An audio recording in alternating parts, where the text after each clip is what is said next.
اعوذ باللہ من الشیطان الرجیم بسم اللہ الرحمن الرحیم رب اشرح لی صدری ویسر لی امری واحلل عقدۃ من لسانی یفقہوا قولی اللہم فقہنا فی الدین رب یسر ولا تعسر وتمم بالخیر وبک نستعین رب زدنی علما رب زدنی علما رب زدنی علما۔ السلام علیکم ورحمۃ اللہ وبرکاتہ۔ وعلیکم السلام ورحمۃ اللہ وبرکاتہ۔ کیا حال ہے آپ لوگوں کا؟ الحمدللہ، آپ کیسے ہیں؟ آپ بھی؟ الحمدللہ، اللہ پاک کا احسان۔ دورہ قرآن میں اللہ کے فضل سے آج ہمارا 20 پارہ ہے اور سورہ نمل ہے۔ ہم آغاز کرتے ہیں۔ امن خلق السماوات والارض وانزل لکم من السماء ماء، کیا وہ شریک بہتر ہیں یا وہ جس نے آسمانوں اور زمین کو پیدا کیا اور تمہارے لیے آسمان سے پانی اتارا؟ یعنی اللہ رب العزت اپنا تعارف کا جو ہے وہ بیان فرما رہے ہیں کہ دیکھیں وہ شریک جن کو تم بناتے ہو وہ کسی بھی چیز کی طاقت نہیں رکھتے، جبکہ اللہ رب العزت تو وہ رب ہے جس نے زمین اور آسمان بنائے اور زمین کو زندہ رہنے کی جگہ بنایا اور اس کے لیے آسمان سے پانی اتارا، پھر ہم نے اس سے رونق والے باغات اگائے، تمہارے بس میں نہ تھا کہ تم اس کے درختوں کو اگاتے۔ کیا اللہ تعالیٰ کے ساتھ کوئی اور معبود ہے؟ بلکہ وہ لوگ راستے سے ہٹے رہے ہیں۔ یا وہ جس نے زمین کو ٹھہرنے کی جگہ بنایا اور اس کے درمیان دریا بنائے، یعنی زمین کو ایک قرار کی جگہ بنایا ہے، یعنی وہ جو پہاڑ ہیں اس کے اندر رکھے ہیں وہ اس کو زلزلوں سے بچاتے ہیں، یعنی ایسا نہیں ہے کہ وہ اپنے اوپر کے لوگوں کو لے کر ڈول جائے، اور اس کے درمیان اللہ تعالیٰ نے میٹھے پانی کے دریا بنائے ہیں اور اس کے لیے پہاڑ بنائے اور 2 سمندروں کے درمیان ایک آڑ بھی، یعنی اس سے مراد سمندری پانی اور سمندر کا کھاری پانی اور دریاؤں کا میٹھا پانی ہے۔ کہ اللہ تعالیٰ کے ساتھ کوئی اور معبود ہے؟ بلکہ ان میں اکثر لوگ نہیں جانتے۔ من یجیب المضطر، یا وہ جو بے قرار کی دعا قبول کرتا ہے، یعنی اللہ ہی ہے جب اس کے آگے دعا کی جاتی ہے تو وہ اس کو قبول کرتا ہے جب وہ اسے پکارتا ہے، یعنی اللہ اس بات میں شرم محسوس کرتے ہیں جب اللہ کے آگے اس کا مومن بندہ کوئی ہاتھ اٹھائے اور پھر وہ اس کو یعنی خالی ہاتھ لوٹا دے، اور وہ تکلیف دور کرتا ہے، وہ تمہیں زمین کا جانشین بناتا ہے۔ کیا اللہ تعالیٰ کے ساتھ کوئی اور معبود ہے؟ تم بہت کم نصیحت حاصل کرتے ہو۔ یا وہ جو تمہیں خشکی اور سمندر کے اندھیروں میں راستہ دکھاتا ہے، اور جو اپنی رحمت کے آگے ہواؤں کو خوشخبری بنا کر بھیجتا ہے۔ رحمت سے مراد بارش ہے کہ بارش سے پہلے اللہ رب العزت جو ہے ہوا بھیجتا ہے جو ایک خوشخبری ہوتی ہے، یعنی ایک اطلاع ہوتی ہے کہ اب انشاءاللہ اللہ کے فضل سے بارش ہوگی۔ کیا اللہ تعالیٰ کے ساتھ کوئی اور معبود ہے؟ اللہ تعالیٰ بہت بلند اور برتر ہے اس سے جو وہ شریک کرتے ہیں۔ یا وہ جو تخلیق کی ابتدا کرتا ہے اور پھر اس کا اعادہ کرتا ہے، یعنی اللہ تعالیٰ نے تخلیق کی ابتدا کی سیدنا آدم علیہ السلام سے، اور اللہ ہی سب کو موت دے کر دوبارہ جو ہے وہ سب کو زندہ کرے گا، اور وہ جو تمہیں آسمان اور زمین سے رزق دیتا ہے، یعنی آسمان سے مراد پانی بھی آسمان سے آتا ہے، اور اللہ کی وہی بھی بہترین رزق ہے جو آسمان سے آتی ہے، اور اسی طرح زمین سے زراعت اور نباتات کے ذریعے۔ کیا اللہ تعالیٰ کے ساتھ کوئی اور معبود ہے؟ آپ کہہ دیں، لاؤ اپنی دلیل اگر تم سچے ہو۔ آپ کہہ دیں کہ اللہ تعالیٰ کے سوا آسمانوں اور زمین میں جو بھی ہے غیب نہیں جانتا، اور وہ شعور نہیں رکھتے کہ کب وہ اٹھائے جائیں گے، یعنی غیب کا جو علم ہے وہ اللہ کے پاس ہے، اور اللہ کے پاس ہی غیب کی کنجیاں ہیں۔ کوئی شخص نہیں جانتا کہ وہ کب یعنی اس کو موت آئے گی، کوئی شخص یہ نہیں جانتا کہ اس نے کل کیا کمانا ہے، کوئی شخص یہ نہیں جانتا کہ ماں کے رحم میں جو ہے وہ نر ہے یا مادہ ہے، کوئی شخص نہیں جانتا کہ قیامت کب آئے گی۔ اس طرح یہ ساری غیب کی کنجیاں ہیں جو اللہ کے علم میں ہیں، بلکہ ان کا آخرت کے بارے میں علم ختم ہو گیا یعنی ان کو آخرت کے بارے میں علم ہے ہی نہیں، اس کو اللہ نے اپنے یعنی علم الغیب میں رکھا ہوا ہے۔ کوئی خاص فرشتہ، کوئی خاص نبی، کوئی خاص رسول، کوئی بندہ جو جتنا بھی اللہ کے قریب ہے، لیکن وہ یہ نہیں جانتا کہ قیامت کب برپا ہوگی، بلکہ وہ اس کے بارے میں شک میں ہیں، بلکہ وہ اس سے اندھے ہیں۔ یعنی قیامت کے بارے میں کفار جو ہیں وہ شک میں ہیں کہ شاید قائم ہوئے بھی، یہ صرف جھوٹ موٹ کی باتیں ہیں۔ وقال الذین کفروا، جن لوگوں نے کفر کیا انہوں نے کہا، کیا جب ہم اور ہمارے باپ دادا مٹی ہو جائیں گے تو کیا واقعی ہی ہم ضرور قبروں سے نکالے جانے والے ہیں؟ بلا شبہ یقیناً ہمیں اور اس سے پہلے ہمارے باپ دادا کو بھی وعدہ دیا گیا، کہتے جس طرح ہمیں وعدہ دیا جا رہا ہے ایسے ہمارے باپ دادا کو بھی وعدہ دیا گیا تھا، لیکن ابھی تک وہ تو قبروں سے نہیں نکلے۔ یہ محض پہلے لوگوں کی فرضی کہانی، یعنی جس طرح یہ لالا مجنو کی فرضی کہانیاں نا، اس طرح یہ بس یہ لوک داستانیں ہیں۔ آپ کہہ دیں کہ زمین میں چلو پھرو، پھر دیکھو کہ مجرموں کا کیسا انجام ہوا۔ یعنی اللہ رب العزت دلیل کے طور پر دیکھ رہے ہیں کہ یہ ساری قوم نوح کی بستیاں اور قوم عاد اور قوم سمود، یہ ساری بستیاں یعنی آپ لوگوں کے راستوں پر ہے، ان میں چلو پھرو اور دیکھو کہ اللہ رب العزت نے ان پر عذاب کا کیسا کوڑا برسایا ہے، اور آپ ان پر غم نہ کریں اور نہ آپ تنگی میں ہوں اس سے جو بڑی تدبیر کرتے ہیں۔ یعنی اللہ رب العزت نبی صلی اللہ علیہ وسلم کو حوصلہ دے رہے ہیں کہ آپ غمگین نہ ہوں اور نہ ہی آپ بری یعنی تکلیف محسوس کریں، تنگی محسوس کریں جو وہ بری تدبیر کرتے ہیں، یعنی اسلام کے بارے میں جو وہ بری بری چالیں چلتے ہیں اور بری بری بات کرتے ہیں، اور وہ کہتے ہیں کہ یہ وعدہ کب پورا ہوگا۔ اگر تم سچے ہو آپ کہہ دیں ہو سکتا ہے کہ جسے تم جلدی مانگتے ہو اس کا کچھ حصہ تمہارے پیچھے آئے، یعنی اس سے مراد عذاب ہے، اور اس سے مراد یعنی ان کے بعد یعنی نبی کو نکالنے مکہ سے نکالنے کے 1.5 سال بعد ہی غزوہ بدر ہوا، جس میں وہ ایک طرح کا ان کے اوپر عذاب تھا، جس میں ان کے 70 سردار جو تھے وہ مارے گئے۔ اور یقیناً آپ کا رب لوگوں پر بڑے فضل والا ہے، لیکن ان میں سے اکثر شکر ادا نہیں کرتے، یعنی زیادہ تر لوگ جو ہیں وہ اللہ کی نعمتوں کی ناشکری کرتے ہیں۔ اور یقیناً آپ کا رب جانتا ہے جو ان کے سینے چھپاتے ہیں اور جو وہ ظاہر کرتے ہیں، یعنی اللہ کا سامنے چھپانا اور ظاہر کرنا ایک جیسا ہے، یعنی برابر ہے۔ اور آسمان اور زمین میں کوئی غائب چیز نہیں مگر وہ ایک واضح کتاب ہے، یعنی لوح محفوظ میں وہ لکھی ہوئی ہے۔ یقیناً یہ قرآن بنی اسرائیل پر بہت سی ان چیزوں کو بیان کرتا ہے جن کے بارے میں وہ اختلاف کرتے ہیں، یعنی بنی اسرائیل جن باروں میں اختلاف کرتے تھے کیونکہ انہوں نے اپنی کتاب کو ٹکڑے ٹکڑے کر دیا اور اپنی طرف سے اس کے اندر جو ہے وہ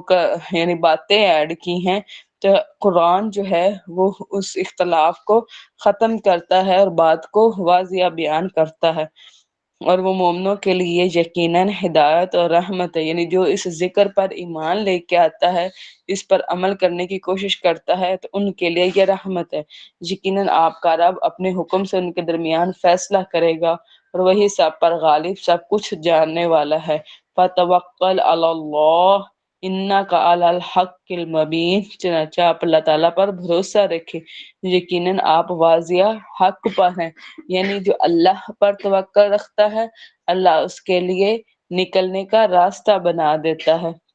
یقیناً آپ مردوں کو نہیں سنا سکتے اور نہ ہی آپ بہروں کو اپنی پکار سنا سکتے ہیں جب وہ پیٹ پھیر کر پلٹ جائے۔ مردوں سے مراد وہ کفار ہیں جو اس قرآن کو سننے کے باوجود بھی نہیں سن پاتے تھے، اور نہ آپ اندھوں کو ان کی گمراہی سے کے راستہ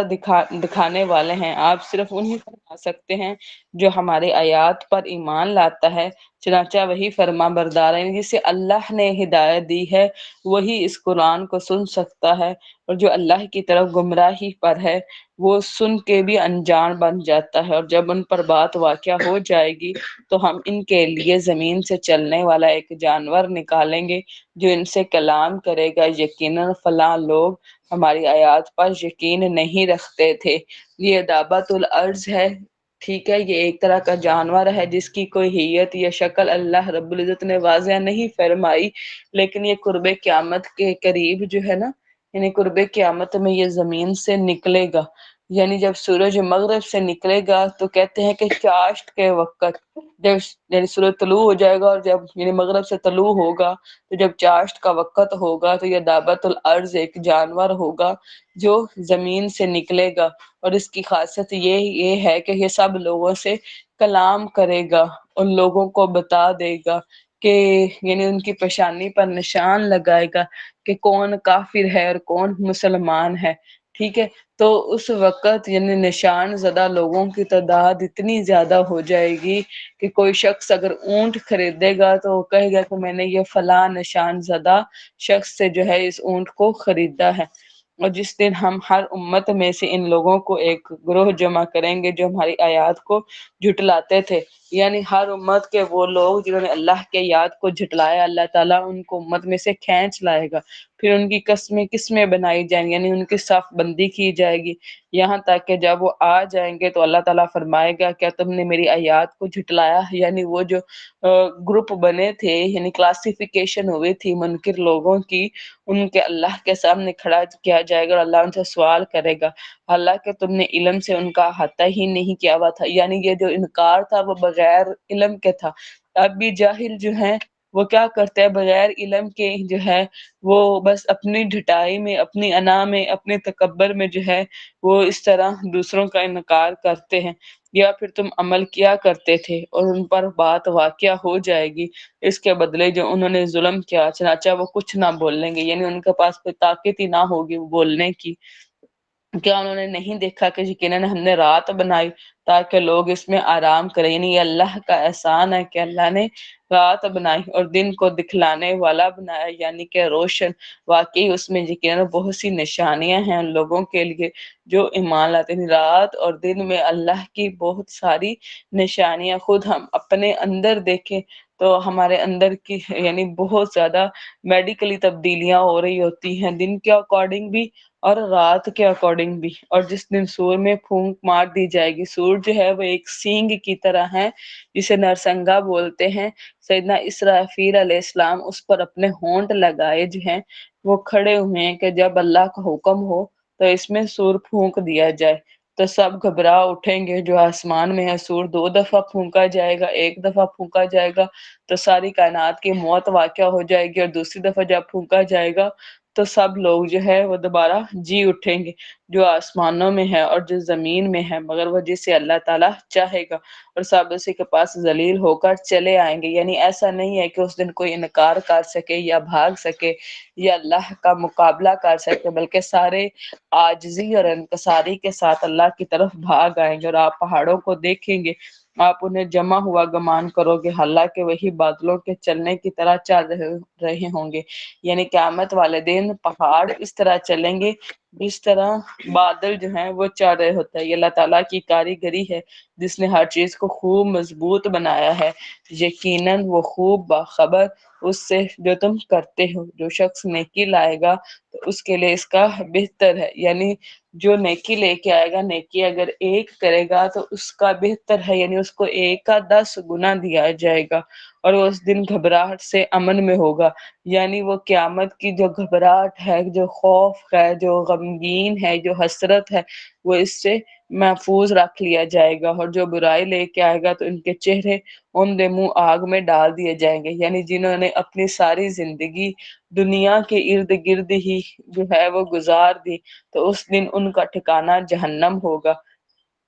تمہیں سزا نہیں دی جائے گی مگر وہی جو تم کیا کرتے تھے۔ یقیناً مجھے تو یہی حکم دیا گیا ہے کہ میں اس شہر کے رب کی عبادت کروں، یعنی یہ نبی صلی اللہ علیہ وسلم فرما رہے شہر کے رب کی، اس سے مراد مکہ ہے، اور مکہ کو اللہ رب العزت نے پہلے دن سے ہی یعنی حرم والا، حرمت والا بنایا ہے، اس کی حرمت اللہ نے قائم کی ہے، اور نبی صلی اللہ علیہ وسلم نے فرمایا کہ اس کے اندر کوئی جنگ نہ کرے، اور جو اس بات کو دلیل بنائے کہ نبی صلی اللہ علیہ وسلم نے خود اس کے اندر جنگ کی اور مکہ فتح ہوا، تو ایسا نہیں ہے، بلکہ اللہ نے دن کی صرف ایک گھڑی میں خاص نبی صلی اللہ علیہ وسلم کو ہی جو ہے وہ اجازت دی تھی، اور اب اس کے بعد کسی کے لیے کوئی اجازت نہیں ہے، اور کوئی وہاں پر جنگ جو ہے وہ نہیں کر سکتا کہ میں اس شہر کے رب کی عبادت کروں جس نے اس کو حرمت دی ہے۔ یعنی پہلے دن سے جب مکہ بنا تب سے ہی وہ حرمت والا ہے اور اس کو اللہ نے حرمت دی ہے اور ہر چیز اسی کے لیے ہے، اور مجھے حکم دیا ہے گیا ہے کہ میں فرما برداروں میں سے ہو جاؤں، اور یہ کہ قرآن پڑھ کر سناؤ، پھر جو سیدھے راستے پر آ جائے تو یقیناً وہ صرف اپنے لیے راستہ اپنے راستے پر آتا ہے۔ یعنی یہ قرآن سب کی ذمہ داری ہے کہ جو بھی اس کے بارے میں، جو اس کے تجوید کا علم جانتا ہے وہ دوسروں کو تجوید سکھائے، جو گرامر جانتا ہے وہ اس کی گرامر سکھائے، جو قرأت جانتا ہے وہ اس کی قرأت سکھائے، جو تفسیر جانتا ہے اس کی وہ تفسیر سکھائے۔ یعنی نبی صلی اللہ علیہ وسلم نے فرمایا نا کہ مجھ سے پہنچا دو چاہے ایک آیت ہی کیوں نہ ہو، یعنی اگر کوئی شخص ایک بھی آیت کا حامل ہے تو اس کو چاہیے کہ یہ میری ذمہ داری بنتی ہے کہ میں دوسروں کو پہنچاؤں۔ اس لیے آپ سب سے التجا ہے جب یہاں پر کلاس ختم ہوا کرے تو پہلے تو کلاس کی ہی دوسروں کو دعوت دے، اور اگر آپ یعنی ایسا نہیں ہے تو پھر دوسرا آپشن یہ ہے کہ جو چاہے آپ کے والدین ہیں یا بہن بھائی ہیں یا کزن ہیں یا دوست احباب ہیں، یعنی کسی بھی طرح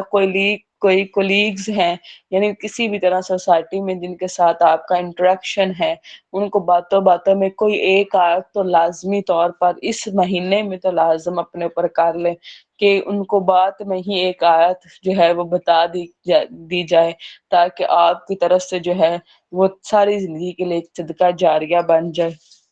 اور جو گمراہ ہو تو آپ کہہ دیں کہ میں صرف ڈرانے والوں میں سے ہوں، اور آپ کہہ دیں سب تعریفیں اللہ تعالیٰ ہی کے لیے ہیں، جلدی ہی وہ تمہیں اپنی نشانیاں دکھائے گا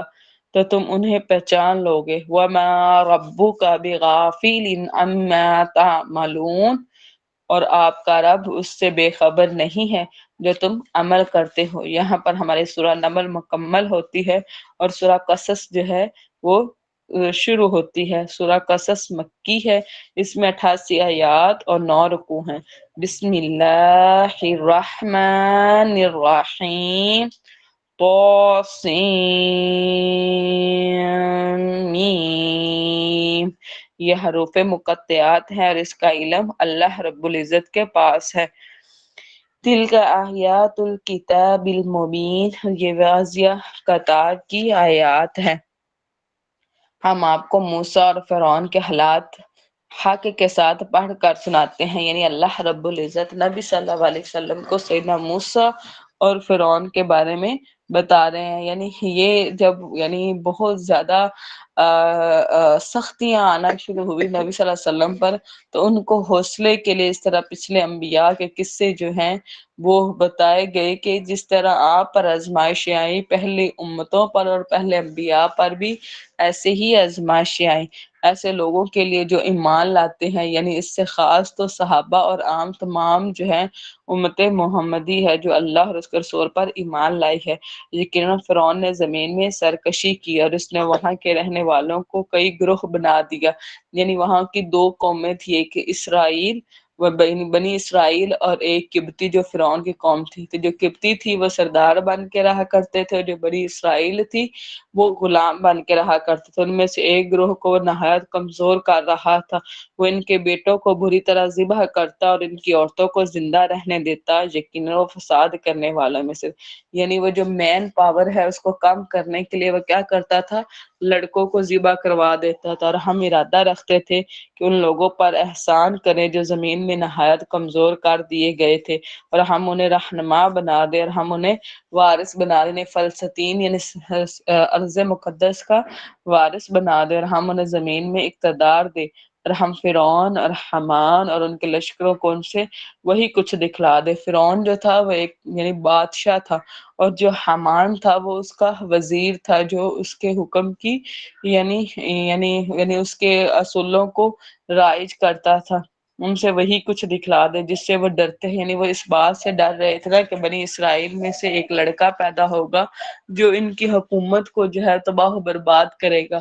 تو اللہ تعالیٰ نے فرمایا کہ وہ خود ان کے سامنے یعنی اللہ تعالیٰ اپنی بات کو مکمل کریں گے۔ اور ہم نے موسیٰ کی ماں کو وحی کی کہ اسے دودھ پلاؤ، یعنی سیدنا موسیٰ علیہ السلام کی جو والدہ ہیں ان کا جب بچہ پیدا ہوا تو وہ وہی سال تھا جس سال کے لڑکوں کو مارا جانا تھا۔ تو نے کہا کہ آپ خوف نہ کریں بلکہ بے خوفی سے اپنے بچے کو دودھ پلاتی رہیں، پھر جب تو اس کے بارے میں ڈرے تو اسے دریا میں ڈال دے اور نہ ڈرو اور نہ غم کرو. یعنی اللہ رب العزت نے سیدنا موسیٰ کی جو موسیٰ تھی ان کی طرف وحی کی تھی اور ان کے دل کے اوپر جو ہے وہ صبر کا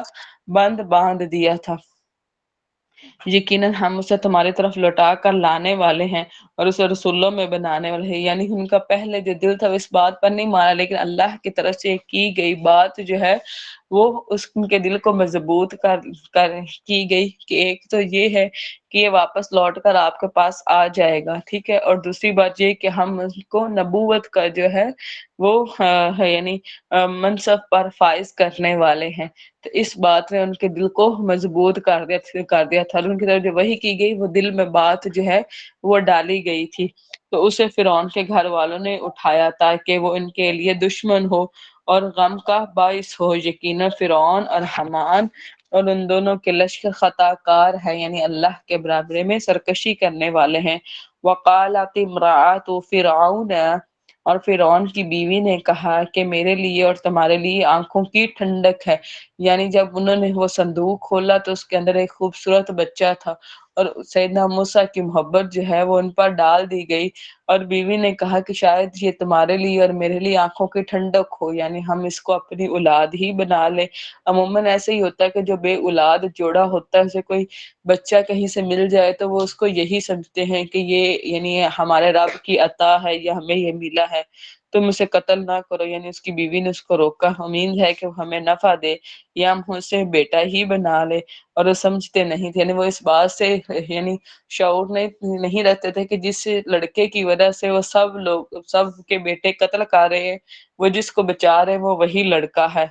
اور موسیٰ کی ماں کا دل خالی ہو گیا، یعنی بچے کی محبت سے اس کا دل جو ہے وہ بالکل ختم ہو گیا تھا. قریب تھا کہ وہ اسے ظاہر کر دیتی اگر یہ بات نہ ہوتی، یعنی قریب تھا کہ وہ لوگوں پر راز فاش کر دیتی کہ میں نے اپنے بچے کو یہ دریا کے اندر ڈالا ہے تاکہ میری مدد کی جائے اور بچے کو نکالا جائے. کہ ہم نے بند باندھے، یعنی اللہ نے موسیٰ کے دل کے اوپر جو ہے وہ کنٹرول یعنی اپنی قدرت سے کنٹرول کر دیا یہ اس کے دل پر تاکہ وہ مومنوں میں سے ہو جائے. یعنی مومن ہی جو ہیں وہ اللہ کے اذن سے جو ہے وہ صبر کرتے ہیں، یعنی ہر آزمائش میں اور مصیبت میں اور ابتلا میں وہ کیا کرتے ہیں، صبر کرتے ہیں. اور وقالت لاختہ، اور اس نے موسیٰ کی بہن سے کہا کہ اس کے پیچھے پیچھے جا، بس اس کو ایک طرف سے دیکھتی رہے اور وہ شعور نہ رکھتا، یعنی ایسی طریقے سے اس کا پیچھا کر، یعنی اس صندوق کا کہ کسی کو شک نہ ہو. اور ہم نے پہلے ہی اس پر دودھ پلانے والیوں کو حرام کر رکھا تھا. تو لڑکی نے کہا کہ کیا میں ایسے گھر والوں پر تمہاری رہنمائی کروں جو تمہارے لیے اس کی پرورش کرے. اب یہ ہوا کہ جب فرعون کے کرندوں نے اسے پکڑ لیا تو اس کے لیے دائیاں جو ہیں وہ بلوائی گئی تاکہ وہ دودھ کا انتظام ہو سکے. تو سیدنا موسیٰ نے سب کے دودھ جو ہیں وہ یعنی ان کے پینے سے انکار کر دیا. تو وہ بچی ساتھ ساتھ ہی جا رہی تھی، جب وہ محل کے اندر یعنی لے کر گئے بچے کو تو وہ بچی بھی محل کے اندر ہی چلے گئی، اور اس نے پھر وہاں جا کر کہا کہ کیا میں آپ لوگوں کو ایک ایسے گھرانے کی عورت کی طرف نہ بتاؤں کہ جو اس بچی کو یعنی دودھ پلا تو شاید یہ اس کا دودھ جو ہے وہ پی لے اور وہ اس کے لیے خیر خواہ ہو. تو ہم نے موسیٰ کو اس کی ماں کی طرف لٹا دیا. یعنی جب سیدنا موسیٰ کی ماں کو پھر اس بچی کی بات پر عمل کرتے ہوئے سیدنا موسیٰ کی ماں کو بلوایا گیا اور انہوں نے اس کا دودھ پلایا، سیدنا موسیٰ نے دودھ کو پی لیا. تو ایسا ہوا کہ ان کو اب اجرت بھی مل رہی تھی اور بیٹا بھی جو ہے وہ واپس مل گیا تھا،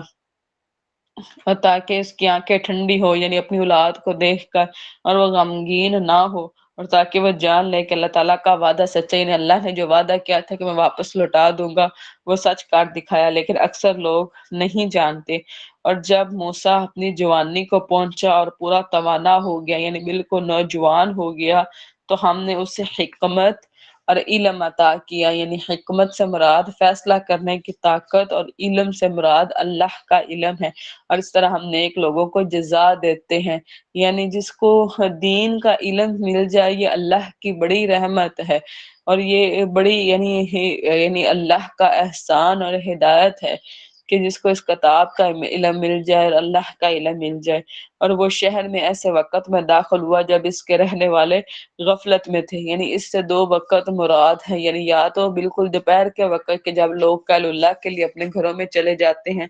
یا مغرب اور عشاء کے وقت کے جب لوگ جو ہے وہ سونے کے لیے اپنے اپنے گھروں میں ہوتے ہیں۔ تو اس نے اس میں دو آدمیوں کو پایا کہ وہ آپس میں لڑ رہے تھے، یہ اس کی قوم میں سے اور یہ اس کی دشمن قوم، یعنی ایک بنی اسرائیل میں سے تھا اور ایک قبطی قوم میں سے تھا۔ تو اس کی قوم میں سے تھا، اس نے موسیٰ سے اس شخص کے خلاف مدد طلب کی جو اس کی دشمن قوم میں سے تھا، یعنی جو اسرائیلی تھا اس نے سیدنا موسیٰ سے مدد طلب کی۔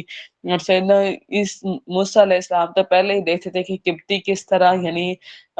ظلم جو ہے ان کی قوم پر کر رہے ہیں۔ تو موسیٰ نے اس کو ایک گھونسا مارا، پھر اس کا کام ہی تمام کر دیا، یعنی سیدنا موسیٰ یعنی یہ سوچ کے ان کو نہیں مارا کہ وہ اس کو ختم کر دے، لیکن جس طرح میں نے آپ کو بتایا نا کہ سیدنا موسیٰ جلیل القدر تھے کہ اتنی یعنی اس طرح ان کو گھونسا مارا کہ وہ جو کمزور دل قبطی تھا وہ اس کو برداشت ہی نہ کر سکا اور وہیں پر جاں بحق ہو گیا۔ موسیٰ نے کہا یہ شیطان کے کاموں میں سے ہے، یعنی یہ جو قتل ہے یعنی یہ شیطانی کام ہے، یعنی شیطان نے مجھ سے یہ کام جو ہے وہ کروایا ہے، یقینا وہ کھلا گمراہ کرنے والا دشمن ہے کہ شیطان انسان کا دشمن ہے۔ قال ربی انی ظلمت نفسی فاغفر لی فاغفر لہ انہ هو الغفور الرحیم۔ اس دعا کو بھی انڈر لائن کر لیں آپ۔ موسیٰ نے کہا اے میرے رب، یقیناً میں نے اپنی جان پر ظلم کیا ہے، یعنی میں نے اللہ کی حدود کو جو ہے وہ کراس کیا کہ میں نے اس طرح قتل کیا ہے، چنانچہ آپ مجھے بخش دے کہ یعنی میرے اس گناہ کو معاف کر دے، یعنی دل میں ان کو ملامت ہو رہی تھی، تو اللہ تعالیٰ نے اس کو بخش دے، یعنی اللہ نے اس کے گناہ معاف کر دے، یقیناً وہ بڑا بخشنے والا نہایت رحم والا ہے۔ موسیٰ نے کہا اے میرا رب، اس وجہ سے کہ تو نے مجھ پر انعام کیا، یعنی جو تو نے مجھے بخش دیا ہے، تو میں کبھی مجرموں کا مددگار نہیں بنوں گا، یعنی اب میں کبھی بھی کسی مجرم کا یعنی جس طرح گناہ گار ہوگا اس کی مدد نہیں کروں گا، یعنی اس نے یہ اللہ سے وعدہ کیا۔ تو اس نے ڈرتے ہوئے شہر میں صبح کی، کیونکہ اب وہ شہر سارا قبطیوں کا تھا، یعنی ان کی سرداری تھی۔ سیدنا موسیٰ علیہ السلام کو خوف محسوس ہو رہا تھا، خطرہ بھانپتے ہوئے گیا تو اچانک وہی شخص اس سے فریاد کر رہا تھا جس نے کل اس سے مدد مانگی تھی، یعنی کل جو اسرائیلی شخص تھا جس نے لڑائی کی تھی، آج پھر صبح کے وقت وہ اسرائیلی شخص ایک اور قبطی کے ساتھ جو ہے وہ لڑ رہا ہے، اور آج پھر دوبارہ اس نے سیدنا موسیٰ علیہ السلام کو دیکھ کر اس سے مدد مانگی۔ موسیٰ نے اس سے کہا یقیناً تم ضرور کھلے گمراہ، یعنی تم تو بڑے جھگڑالو ہو، اگر بڑے گمراہ ہو کہ کل ابھی اتنا بڑا سانحہ ہوا ہے، آج پھر تم جو ہے وہی حرکت کر رہے ہو۔ پھر جو ہی موسیٰ نے ارادہ کیا وہ اس کو پکڑے جو ان دونوں کا دشمن ہے، یعنی اس سے مراد ہے موسیٰ نے ارادہ کیا تھا کہ وہ اس قبطی کو پکڑ لے، یعنی وہ اسرائیلی اور سیدنا موسیٰ یہ ایک ہی قوم سے تھے، جو اس لیے یہاں پر کہا گیا کہ وہ ان دونوں کا دشمن ہے۔ اس نے کہا کہ اے موسیٰ، کیا تم آج مجھے اس طرح قتل کرنے کا ارادہ رکھتے ہو جس طرح تم نے کل ایک شخص کو قتل کیا؟ یعنی وہ جو اسرائیلی شخص تھا اس نے یہ سمجھا کہ شاید جب موسیٰ مجھ سے لڑ رہے ہیں تو یہ میرے پر حملہ کرنے کے لیے آ رہے ہیں، جبکہ سیدنا موسیٰ اس پر حملہ کرنے کے لیے نہیں، قبطی پر حملہ کرنے کے لیے یعنی قبطی کو دور کرنے کے لیے آ رہے تھے۔ ٹھیک ہے، اب جب کل جس وقت یعنی یہ یعنی قتل ہوا تھا اس وقت کسی کو معلوم نہیں تھا،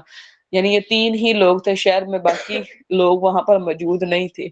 کہ ایک وہ اسرائیلی شخص، ایک وہ قبطی شخص اور ایک نہ سیدنا موسیٰ۔ اب جب اس نے یہ بات کی کہ ہے موسیٰ تم مجھ پہ ویسے ہی قتل کرنا چاہتے ہو جیسے تو نے کل قتل کیا، تو یہ بات وہ جو قبطی شخص تھا دوسرے دن والا اس نے سن لی، اور اس کو پتہ چل گیا کہ کل جو قتل ہوا تھا وہ سیدنا موسیٰ علیہ السلام نے کیا ہے۔ تم نہیں جانتے مگر یہ کہ زمین میں جابر باندھ جاؤ، یعنی اس نے کہا کہ تم صرف یہ اس لیے کر رہے ہو کہ تم جابر باندھ کر زمین میں پھرو، کہ کل بھی قتل کیا آج میرا کرنا چاہتے ہو، اور نہیں تم ارادہ رکھتے کہ اصلاح کرنے والوں میں سے ہو جائے، یعنی تم اصلاح نہیں کر سکتے۔ اور ایک شخص شہر کے دور کے کنارے سے دوڑتا ہوا، اب یہ ہوا کہ وہ جو قبطی شخص تھا وہ وہاں سے بھاگا اور اس نے آ کے فرعون کو بتا دیا کہ کل جو قتل ہوا تھا وہ قتل موسیٰ نے کیا تھا۔ اب وہ تو پہلے ہی سیدنا موسیٰ کے خلاف تھے، تو ان کو ایک جواز بھی مل گیا تھا کہ قتل کے بدلے جو ہے وہ قتل ہی کیا جائے، تو انہوں نے جو ہے وہ پلاننگ کرنا شروع کر دی۔ لیکن یہ ایک اللہ کا نیک بندہ تھا جو یعنی اس میں سے اس پلاننگ کو سن کر بھاگتا ہوا سیدنا موسیٰ علیہ السلام کے پاس آیا اور اس نے کہا اے موسیٰ، یقیناً سردار تیرے بارے میں مشورہ کر رہے ہیں کہ تجھے قتل کر دے، چنانچہ تو نکل جائے، یقیناً میں تیرے لیے خیر خواہوں میں سے ہوں۔ تو وہ وہاں سے ڈرتا ہوا سہمتا ہوا نکل پڑا، یعنی وہ ڈرتے ہوئے وہاں سے نکل پڑا۔ اس نے کہا اے میرے رب، آپ مجھے ظالم لوگوں سے نجات دے، یعنی سیدنا موسیٰ علیہ السلام نے فرمایا۔ اور جب موسیٰ نے مدین کی طرف رخ کیا تو اس نے کہا امید ہے کہ میرا رب سیدھی راہ کی طرف میری رہنمائی کرے گا، کیونکہ سیدنا موسیٰ نے ایک طور پر یعنی بادشاہ کے ہاں پرورش پائی تھی، اور وہی یعنی ناز اور نخرے ان کو ملے ہوئے تھے، اور ان کو رستوں کا بھی نہیں پتا تھا۔ اس لیے انہوں نے اللہ سے دعا کی کہ وہ رستہ جو سب سے زیادہ آسان ہو اور مدین کی طرف جاتا ہو مجھے اس رستے پر ڈال دے۔ اور جب وہ مدین کے کنویں پر پہنچا تو اس پر لوگوں کے ایک گروہ کو پایا جو پانی پلا رہے تھے، اور ان سے الگ دو عورتوں کو پایا جو اپنے جانوروں کو روک رہی تھی۔ یعنی یہ دو عورتیں جو تھی یعنی دو بہنیں جو سیدنا شعیب علیہ السلام کی بیٹیاں تھیں۔ موسیٰ نے کہا تم دونوں کا کیا معاملہ ہے؟ انہوں نے کہا ہم پانی نہیں پلاتی یہاں تک کہ چرواہے پلا کر واپس لے جائیں، اور ہمارے والد بوڑھے یعنی ہمارے گھر میں کوئی مرد نہیں ہے، اور ہم یہ طاقت نہیں رکھتی کہ ان چرواہوں کے ساتھ جو ہے وہ یعنی مقابلہ کر کے آرگومنٹ کر کے اپنی ٹرن جو ہے وہ پہلے لے آئیں، تو اس لیے ہماری ٹرن سب سے اینڈ پر ہے کیونکہ ہم عورتیں ہیں، تو یہ پانی پلا کے چلے جائیں گے تو پھر ہم پانی پلائیں گی۔ چنانچہ اس نے ان دونوں کے جانوروں کو پانی پلا دیا، یعنی یہ ہوتی ہے تربیت، یعنی اور کیونکہ اتنا لمبا سفر کر کے صحرا کا آئے ہیں پھر بھی سیدنا موسیٰ کے اندر یہ بات جو ہے وہ موجود ہے کہ اور یعنی عورتیں جو ہیں وہ ایک طرح سے کمزور ہیں، تو ان کو پہلے ٹرن دی جائے۔ تو سیدنا موسیٰ نے اس تھکاوٹ کے باوجود بھی ان کی بکریوں کو یعنی احسان کا رویہ اختیار کرتے ہوئے ان کی بکریوں کو پانی پلا دیا۔ پھر وہ پلٹ کر سائے کی طرف چلا گیا، یعنی جس درخت کے سائے کے نیچے تھے۔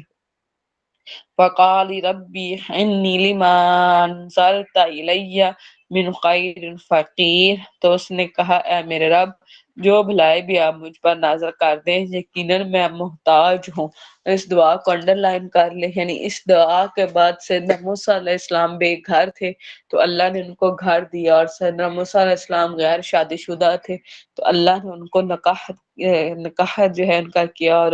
یعنی زوج کا تحفہ دیا۔ اور اسی طرح سیدنا موسیٰ علیہ السلام یعنی بغیر مال کے تھے تو اللہ رب العزت نے ان کو یعنی جاب جو ہے وہ مہیا کی۔ تو اس لیے یعنی جو بھی اللہ کی طرف سے خیر ہے تو اس دعا کو کثرت سے پڑھا کرے، اللہ تعالیٰ جو ہے وہ محتاجی کو دور کرتے ہیں۔ تو ان دونوں میں سے ایک انتہائی شرم و حیاء کے ساتھ چل کر اس کے پاس آئی اور اس نے کہا یقیناً میرے والدہ آپ کو بلاتے ہیں تاکہ آپ نے ہمارے لیے جو پانی پلایا ہے اس کا بدلہ دیں۔ تو جب وہ اس کے پاس آیا اور اسے سارا حال بیان کیا، اس نے کہا ڈرو نہیں، تم نے ظالم قوم سے قوت یعنی ظالم قوم سے نجات پائی۔ یعنی جب بیٹیاں جلدی گھر پہنچی تو سیدنا شعیب علیہ السلام نے ان سے جلدی آنے کا وجہ پوچھی، اور انہوں نے بتایا کہ اس طرح کا ایک آدمی ہے۔ سیدنا شعیب نے ایک بیٹی کو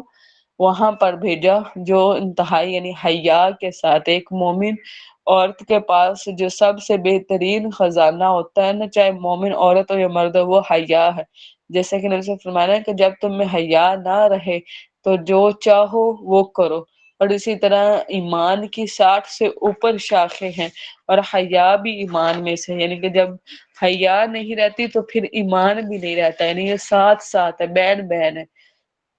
ٹھیک ہے۔ تو وہ یعنی ان کے اندر ایمان تھا، تو وہ حیاس کی چال جو چلتی ہوئی جو ہے وہ آئی اور سیدنا موسیٰ کو اس طرح لے کے اپنے باغ کے پاس کی۔ ان دونوں میں سے ایک نے کہا، اور سیدنا موسیٰ نے پھر جا کے وہاں اپنا سارا قصہ سنایا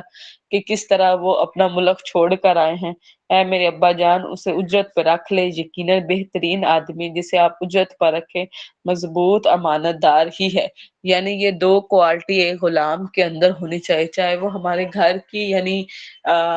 ملازمہ ہی کیوں نہ ہو یا کوئی بھی کہیں بھی آپ کسی بھی یعنی عہدے پر جو ہے جو فائز کرنا چاہتے ہیں تو یہ 2 کوالٹیز ہونی چاہیے، یعنی مضبوط یعنی فزیکلی مضبوط بھی ہو، یا جس طرح آفیسز میں آپ جس سٹیٹس پہ کسی کو ہائر کرنا چاہتے ہیں تو وہ اپنے سٹیٹس میں یعنی اپنی فیلڈ میں وہ مضبوط ہونا چاہیے، ٹھیک ہے۔ اور دوسرا کیا ہے کہ امانت دار بھی ہونا چاہیے، ٹھیک ہے۔ یہ 2 کوالٹیز جو ہیں وہ کسی کو بھی کرتے ہوئے اس میں کہا یقیناً میں ارادہ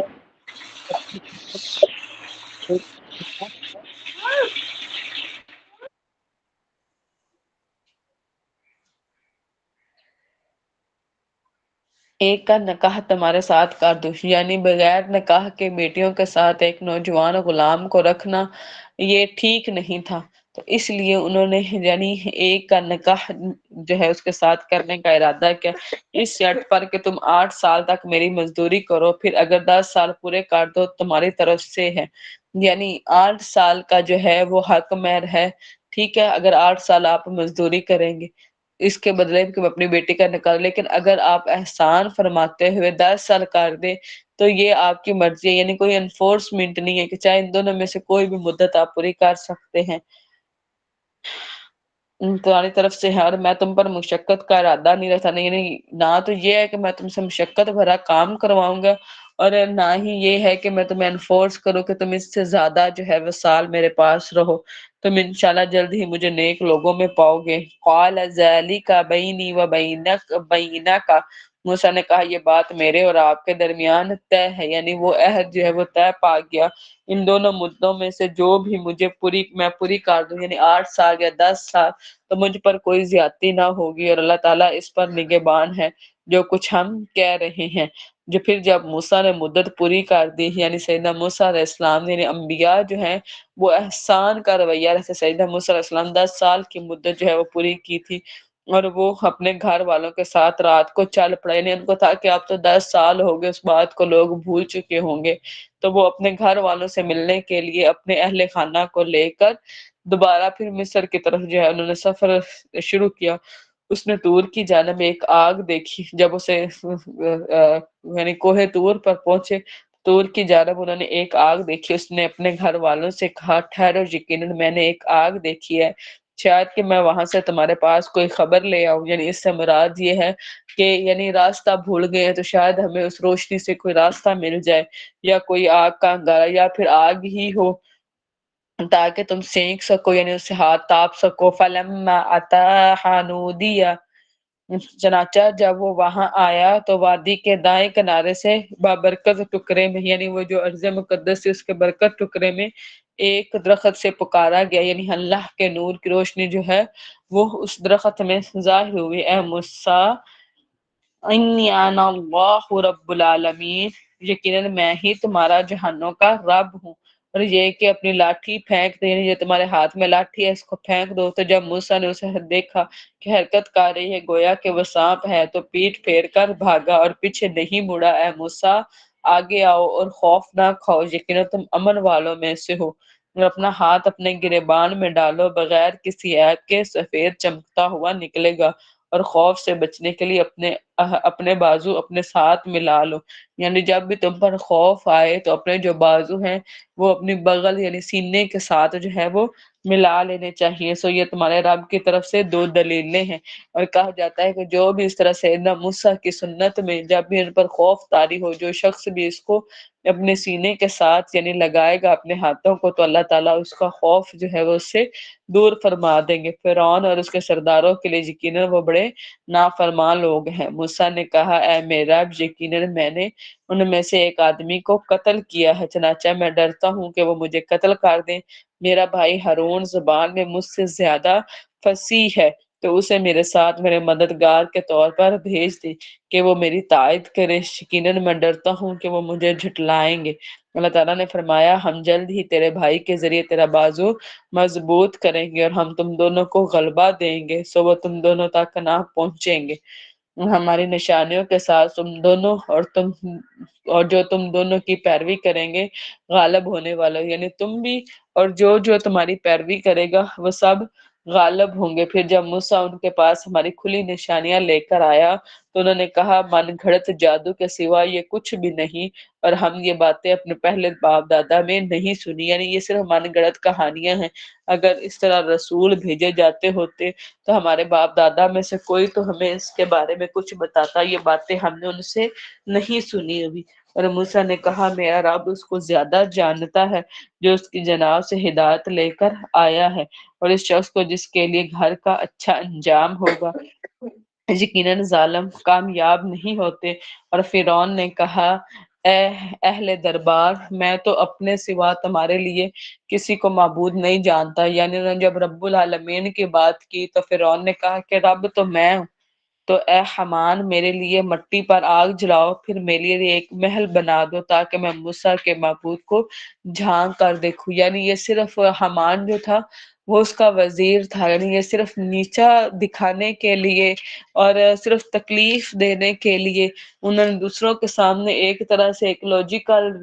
ریزننگ اور ایک جو ہے وہ ریسرچ کا پہلو سامنے رکھا کہ اچھا اگر یہ رب کہہ رہا ہے تو ہم اس کے رب کو ڈھونڈتے ہیں کہ وہ کیا ہے، اور یقیناً میں ضرور اسے جھوٹوں میں سے سمجھتا ہوں۔ یعنی سیدنا موسیٰ علیہ السلام اور اس کے لشکر زمین میں ناحق بڑے بن بیٹھے، انہوں نے گمان کیا کہ یقیناً وہ ہماری طرف واپس نہیں لوٹائے جائیں گے، تو ہم نے اسے اور اس کے لشکروں کو پکڑ لیا، پھر ان کو سمندر میں پھینک دیا، سو آپ دیکھیں ظالموں کا کیسا انجام ہوا۔ اور ہم نے انہیں ایسے رہنما بنا دیا جو آگ کی طرف بلاتے ہیں۔ یعنی قیامت کے دن فرعون بھی اب بھی کیا، یعنی دنیا میں بھی اس نے اپنی قوم کو تباہ کیا، اور ابھی بھی یہ ایسے ہے کہ جب یعنی قیامت کا دن ہوگا فرعون اپنی قوم سے آگے آگے ہوگا اور پیچھے اس کی قوم ہوگی، اور وہ اس کو ان سب کو لے کر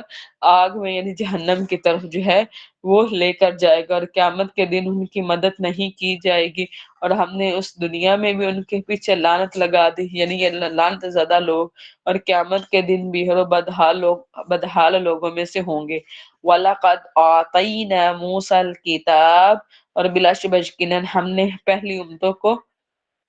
ہلاک کرنے کے بعد، یعنی اس سے مراد فرعون کی قوم ہے، اور اس سے پہلے نوح اور عاد اور سمود ان کی قوموں کو تباہ کرنے کے بعد اللہ رب العزت نے سیدنا موسیٰ علیہ السلام کو کتاب دی جو لوگوں کے لیے دلائل، ہدایت اور رحمت تھی تاکہ وہ نصیحت حاصل کرے، یعنی ایک ایسا ڈاکومنٹ جس کے ذریعے وہ راہ حق کو پا سکے۔ اور آپ مغربی جانب موجود نہ تھے، یعنی اللہ رب العزت نبی صلی اللہ علیہ وسلم سے یہ بات فرما رہے ہیں کہ جب اللہ رب العزت سیدنا موسیٰ علیہ السلام کو جو ہے وہ کلام کر رہے تھے تو اس وقت پہاڑ کے مغرب جانب آپ موجود نہیں تھے کہ آپ اس کو دیکھ سکے۔ جب ہم نے موسیٰ کو حکم عطا کیا اور نہ ہی آپ حاضر ہونے والوں میں، اس حکم سے مراد جو ہے وہ کتاب تھی، لیکن ہم نے بہت سی قومیں پیدا کی، پھر ان پر طویل زمانہ گزرا اور آپ اہل مدین میں رہنے والے بھی نہ تھے۔ یعنی اس سے مراد یہ ہے کہ سیدنا موسیٰ علیہ السلام 2000 سال پہلے جو ہے وہ نبی ہیں، یا ان کے 2000 سال بعد نبی جو ہے نبی صلی اللہ علیہ وسلم آئے ہیں، ٹھیک ہے؟ تو آپ اس وقت موجود نہیں تھے، تو یہ جو علم آپ کے پاس ہے یہ علم الغیب میں سے ہے جو اللہ کی طرف سے آپ کو دیا گیا ہے، نہ آپ اہل مدین میں رہنے والے بھی نہ تھے کہ انہیں ہمارے آیات پڑھ کر سنا رہے ہوتے، مگر ہم ہی رسول بنا کر بھیجنے والے ہیں۔ اور آپ طور کے کنارے پر بھی نہ تھے جب ہم نے موسیٰ کو پکارا، لیکن آپ کے رب کی جناب سے رحمت ہے تاکہ آپ ایسے لوگوں کو ڈرائے جن کے پاس آپ سے پہلے کوئی خبردار کرنے والا نہیں آیا، تاکہ وہ نصیحت حاصل کرے۔ اور اگر ایسا نہ ہوتا کہ ان کے اعمال کی وجہ سے ان پر کوئی مصیبت آ جاتی تو وہ کہتے اے ہمارا رب تو نے ہماری طرف کوئی رسول کیوں نہ بھیجا۔ یعنی اللہ رب العزت نے اہل عرب کی طرف نبی صلی اللہ علیہ وسلم کو رسول بنا کر بھیجا، اور اگر اللہ رسول نہ بنا کر بھیجتے اور ان کے کفر کی وجہ سے اگر ان کے اوپر عذاب آتا تو انہوں نے کہنا تھا کہ اللہ آپ نے ہماری طرف رسول کیوں نہیں بھیجا۔ پھر جب ان کے پاس ہماری جناب سے حق آ گیا، یعنی نبی آ گئے، تو انہوں نے کہا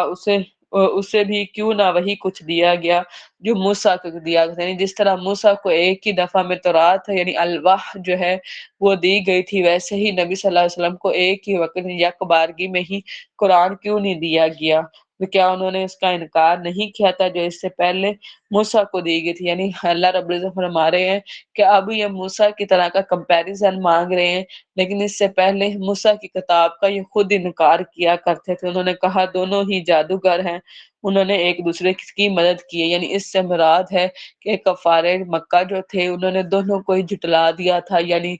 تورات کو بھی اور قرآن کو بھی، اور اس طرح سیدنا موسیٰ کو بھی اور نبی صلی اللہ علیہ وسلم کو بھی۔ اور انہوں نے کہا یقیناً ہم ہر ایک کا انکار کرنے والے ہیں۔ قُلْ فَأْتُوا بِكِتَابٍ مِّن عِندِ اللَّهِ، اور آپ کہہ دیں کہ پھر تم ہی اللہ تعالیٰ کی جناب سے کوئی کتاب لاؤ جو ہدایت میں ان دونوں ہی سے زیادہ بہتر ہو،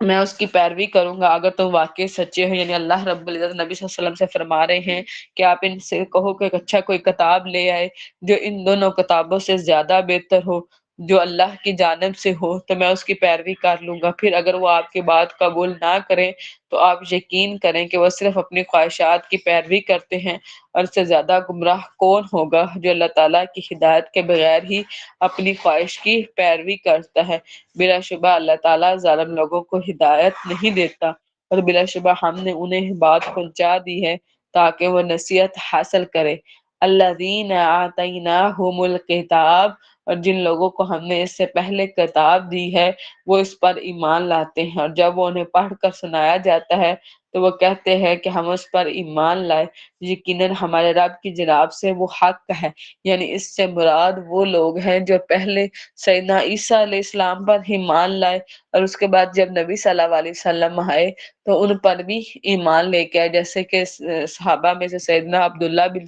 اسلام تھے، سیدنا سلمان فارسی تھے جو پہلے عیسائی تھے، اور پھر اس کے بعد جب نبی آئے تو نبی پر بھی ایمان لائے۔ لیکن ہم تو اس سے پہلے ہی فرما بردار تھے۔ یہ وہ لوگ ہیں کہ ان کا اجر 2 مرتبہ دیا جائے گا۔ یعنی نبی صلی اللہ علیہ وسلم کی حدیث ہے کہ 3 لوگ ایسے ہیں جن کا اجر جو ہے وہ 2 ہے۔ یعنی ایک تو ایسا مالک جس کے پاس ایک لونڈی ہو اور وہ اس کو تعلیم دے اور اس کو آزاد کرے اور پھر اس سے نکاح کرے تو اس کے پاس 2 اجر ہے۔ اور دوسرا یہ کہ ایک غلام ہے جو اللہ کا بھی حکم مانتا ہے اور اپنے مالک کا بھی حکم مانتا ہے تو اس کے پاس بھی 2 اجر ہے۔ اور ایک وہ شخص جو یعنی پہلے کسی اور کتابی یہودیت یا عیسائیت میں ہو لیکن اس کے بعد اسلام کو قبول کر لے تو اس کے لیے 2 اجر ہے۔ سو اس کے بدلے جو انہوں نے صبر کیا اور وہ برائی کو بھلائی سے دور کرتے ہیں، اور ہم نے انہیں جو رزق دیا ہے وہ اس میں سے خرچ کرتے ہیں، اور جب وہ بےہودہ بات سنتے ہیں تو اس سے منہ موڑ جاتے ہیں اور کہتے ہیں کہ ہمارے لیے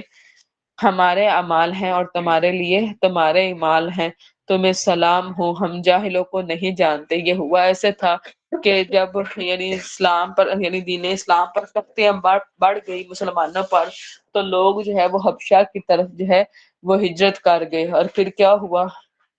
کہ ان کی ہجرت کے بعد جب نبی مدینہ آگئے تو حبشہ سے دوبارہ ہجرت کر کے مدینہ آئے۔ جب وہ مدینہ آ رہے تھے تو ان کے ساتھ 10 جو ہے وہ عیسائی آئے جو یعنی اسلام پر یعنی دین اسلام پر سرچ کی غرض سے کہ یہ نبی آیا کہ سچے ہیں یا نہیں۔ وہ آ کے نبی صلی اللہ علیہ وسلم سے ملے اور جب نبی صلی اللہ علیہ وسلم نے ان کو قرآن سنایا تو وہ فوراً ہی مسلمان ہو گئے، اور ان کی آنکھوں سے آنسو بہہ رہے تھے، اور وہ مسلمان ہو کر جب واپس جا رہے تھے تو جو اسلام کے دشمن تھے انہوں نے دیکھا کہ کہا کہ ایسے کوئی یعنی ہم نے بے وقوف لوگ نہیں دیکھے کہ جو آئیں اور اس طرح اس سحر زدہ شخص کے پیچھے لا کے اپنا اسلام جو ہے اپنا دین جو ہے اس کو چھوڑ دیں، یعنی باپ دادا کے دین کو۔ تب انہوں نے کہا کہ تمہارے لیے تمہارے اعمال ہیں اور ہمارے لیے ہمارے اعمال ہیں، تم پر سلام ہو، ہم جاہلوں کو نہیں چاہتے، یعنی ہم جاہلوں سے بات نہیں کرنا چاہتے کہ علم والے جو لوگ ہوتے ہیں وہ جاہلوں سے سلام کر کے کنارہ کشی اختیار کرتے ہیں۔ یقیناً آپ جس چاہے ہدایت نہیں دے سکتے مگر اللہ تعالیٰ جسے چاہتا ہے ہدایت دیتا ہے، اور ہدایت پانے والوں کو زیادہ جاننے والا ہے۔ یہ آیت خاص طور پر نبی صلی اللہ علیہ وسلم کے چچا کے بارے میں جو ہے وہ اتاری گئی کہ جب وہ مرض الموت میں تھی تو انہوں نے کہا کہ نبی صلی اللہ علیہ وسلم ان کے پاس گئے اور برابر کہتے رہے کہ اے چچا آپ کلمہ پڑھ لیں، میں اللہ کے ہاں اس کی سفارش کروں گا۔ تو یعنی ان کے پاس یعنی ابو جہل اور دوسرے جو ہے نا عبداللہ بن ابی اس طرح کے جو ہے وہ یعنی جو کافر تھے وہ کھڑے تھے، انہوں نے کہا کہ اے عبد المطلب آج اے ابو طالب، آج تم عبد المطلب کے دین کو چھوڑتے ہو؟ تو وہ خاموش ہو گئے، انہوں نے کلمہ نہیں پڑھا۔ تو نبی صلی اللہ علیہ وسلم کو اس بات کی بڑی تکلیف تھی۔ نبی صلی اللہ علیہ وسلم نے فرمایا کہ میں آپ کے لیے برابر دعا یعنی مغفرت کی دعا کرتا رہوں گا جب تک کہ اللہ مجھے روک نہ دے۔ تو اس پر اللہ تعالیٰ نے فرمایا کہ یقیناً آپ جسے چاہیں اسے آپ ہدایت نہیں دے سکتے مگر اللہ جسے چاہے۔ اور انہوں نے کہا کہ اگر ہم تمہارے ساتھ ہدایت کی پیروی کریں تو اپنی زمین ہی سے ہم اچک لیے جائیں۔ یعنی مکہ کے لوگوں نے کہا کہ اے نبی، اگر ہم آپ ہی کی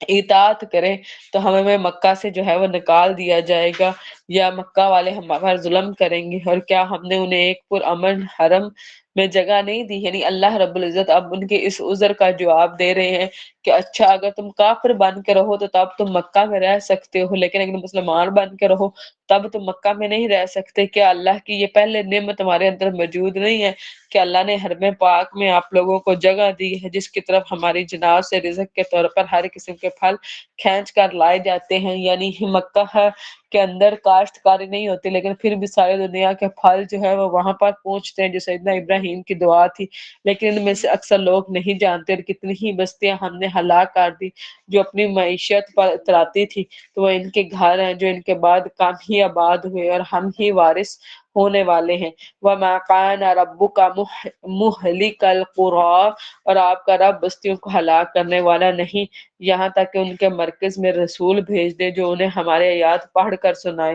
اور ہم بستیوں کو ہلاک کرنے والے نہیں مگر جب ان کے رہنے والے ظالم ہو۔ یعنی جب تک کہ جو بستی کے رہنے والے یعنی ظلم شرک پر نہ اتر آئے اللہ ان کو ہلاک نہیں کرتا۔ اور جو کچھ تمہیں دیا گیا ہے سو دنیا کی زندگی کا سامان ہے اور اس کی زینت ہے، اور جو کچھ اللہ تعالیٰ کے پاس ہے وہ بہترین ہے اور زیادہ باقی رہنے والا ہے۔ تو کیا تم نہیں سمجھتے؟ تو کیا وہ شخص جس سے ہم نے اچھا وعدہ کیا ہے بس وہ اس کو ملنے ہی والا ہے؟ یعنی اس سے مراد نیک شخص اس شخص کے مانند ہو سکتا ہے جسے ہم نے دنیا کی زندگی کا کچھ فائدہ دے، یعنی دنیا کی تھوڑی سی مال و متاع اس کو دے دی، پھر وہ قیامت کے دن حاضر کیے جانے والے میں سے یعنی قیامت کے دن اس کے اعمال جو ہیں وہ حاضر کیے جائیں گے۔ جیسے نبی صلی اللہ علیہ وسلم کی حدیث ہے نا کہ جس کا حساب شروع ہو گیا وہ تو گیا، یعنی وہ تو ختم ہو گیا، اور جس دن وہ اللہ تعالیٰ انہیں پکار کر کہیں گے میرے وہ شریک کہاں ہیں جن کا تم گمان رکھتے تھے، جن پر بات ثابت ہو چکی وہ کہیں گے، یعنی جن پر عذاب کی بات ثابت ہو چکی وہ کہیں گے اے ہمارے رب یہ وہ لوگ ہیں جنہوں نے ہمیں گمراہ کیا، یعنی اپنے شریکوں کی طرف وہ اشارہ کریں گے کہ انہوں نے ہمیں گمراہ کیا تھا، ہم انہیں ویسے ہی بہکایا جیسے ہم خود بہکے ہوئے تھے۔ یعنی وہ شریک کہیں گے کہ ہم خود ہی گمراہ تھے، یعنی وہ جو لیڈرز جن کی پیروی کی جائے تھی وہ کہتے کہ ہم خود ہی یعنی گمراہ تھے تو ہم نے بھی ان کو گمراہ ہی کیا۔ یعنی اگر آپ برے شخص کے پیچھے چلیں گے تو اس میں تو خود ہدایت نہیں ہے تو وہ آپ کو خیر کی بات کیسے پہنچا سکتا ہے؟ ہم آپ کے سامنے برات کا اظہار کرتے ہیں، اب ان کے وہ شریک جو ہیں وہ اپنے یعنی فالوور سے جو ہے وہ برات کا اظہار کریں گے یہ ہماری عبادت قطن نہیں کرتے تھے، اور کہا جائے گا اپنے شریکوں کو بلا لاؤ، سو وہ انہیں پکاریں گے تو وہ انہیں کوئی جواب نہ دیں۔ ان کے جو شریک ہیں یعنی ان کے جو لیڈرز ہیں ان کو جب وہ پکاریں گے تو وہ لیڈرز جو ہیں اپنے فالوورز کو کوئی رسپانس نہیں دیں گے اور وہ عذاب دیکھ لیں گے، کاش کہ واقعتاً وہ ہدایت پا جاتے ہیں۔ اور جس دن وہ اللہ تعالیٰ انہیں پکارے گا پس فرمائے گا تم نے رسولوں کو کیا جواب دیا تھا؟ یعنی اللہ رب العزت لوگوں سے پوچھے گا کہ جب تمہاری طرف میری طرف سے کوئی رسول بھیجا گیا تو تم نے ان کی دعوت کے بارے میں کیا جواب دیا؟ تو اس دن تمام خبریں ان پر اندھی ہو جائیں گی، سو وہ ایک دوسرے سے بھی نہیں پوچھیں گے۔ پس رہا وہ جس نے توبہ کی اور ایمان لایا، یعنی وہ شخص جو توبہ کر لے اور ایمان لے آئے اور نیک عمل کرے تو امید ہے وہ کامیاب لوگوں میں سے ہوگا۔ اور آپ کا رب جو چاہتا ہے پیدا کرتا ہے اور جسے وہ چاہتا ہے منتخب کرتا ہے، یعنی اللہ رب العزت جس کا انتخاب کر لے تو وہی اللہ کی طرف سے حق پر ہے اور انہیں کوئی اختیار نہیں ہے، اور اللہ تعالیٰ پاک ہے اور بہت بلند ہے اس سے جو وہ شریک ٹھہراتے ہیں، یعنی اللہ تعالیٰ تمام شریکوں سے بلند و بالا ہے۔ وَرَبُّكَ يَعْلَمُ مَا تُكِنُّ صُدُورُهُمْ وَمَا يُعْلِنُونَ، اور آپ کا رب جانتا ہے جو ان کے سینے چھپاتے ہیں اور جو وہ ظاہر کرتے ہیں، یعنی جو کچھ وہ اپنے اندر خانے رکھے ہوئے ہیں اور جو وہ لوگوں کو ظاہر کرتے ہیں، اور وہی اللہ تعالیٰ ہے جس کے سوا کوئی معبود نہیں اور اسی کے لیے تمام تعریفیں ہیں دنیا میں اور آخرت میں، اور اسی کی حکومت اور اسی کے جانب تم لوٹائے جاؤ گے۔ آپ فرمائے کہ کیا تم نے دیکھا اگر اللہ تعالیٰ تم پر قیامت کے دن تک ہمیشہ کے لیے رات طاری کر دے تو اللہ تعالیٰ کے سوا کون معبود ہے جو تمہیں روشنی لا رہے ہیں؟ اگر اللہ تعالیٰ ہمیشہ کے لیے قیامت تک رات ہی رکھے، دن لائے نہ، تو کوئی ایسی پاورفل اتھارٹی ہمارے پاس نہیں ہے کہ جس کے پاس جا کر ہم رات کو دن میں بدل سکے۔ تو کیا تم سنتے نہیں ہو؟ آپ فرمائیں کیا تم نے دیکھا اگر اللہ تعالیٰ تم پر قیامت کے دن تک ہمیشہ کے لیے دن ہی کر دے تو اللہ تعالیٰ کے سوا کون معبود ہے جو تمہیں رات لا دے جس میں تم سکون حاصل کرو؟ یعنی دن کی تپش کے علاوہ بھی یعنی ایسا ہو جائے گا کہ تم یعنی رات کے سکون سے ہی محروم، یعنی سونے سے ہی محروم کر دیے جاؤ گے۔ تو کیا تم نہیں دیکھتے؟ اور اس نے اپنی رحمت سے تمہارے لیے رات اور دن بنائے، یعنی یہ اللہ کا احسان ہے کہ رات اور دن بنائے اور ان کے ٹائمنگز ہیں جو یعنی سیزنل ہوتی ہیں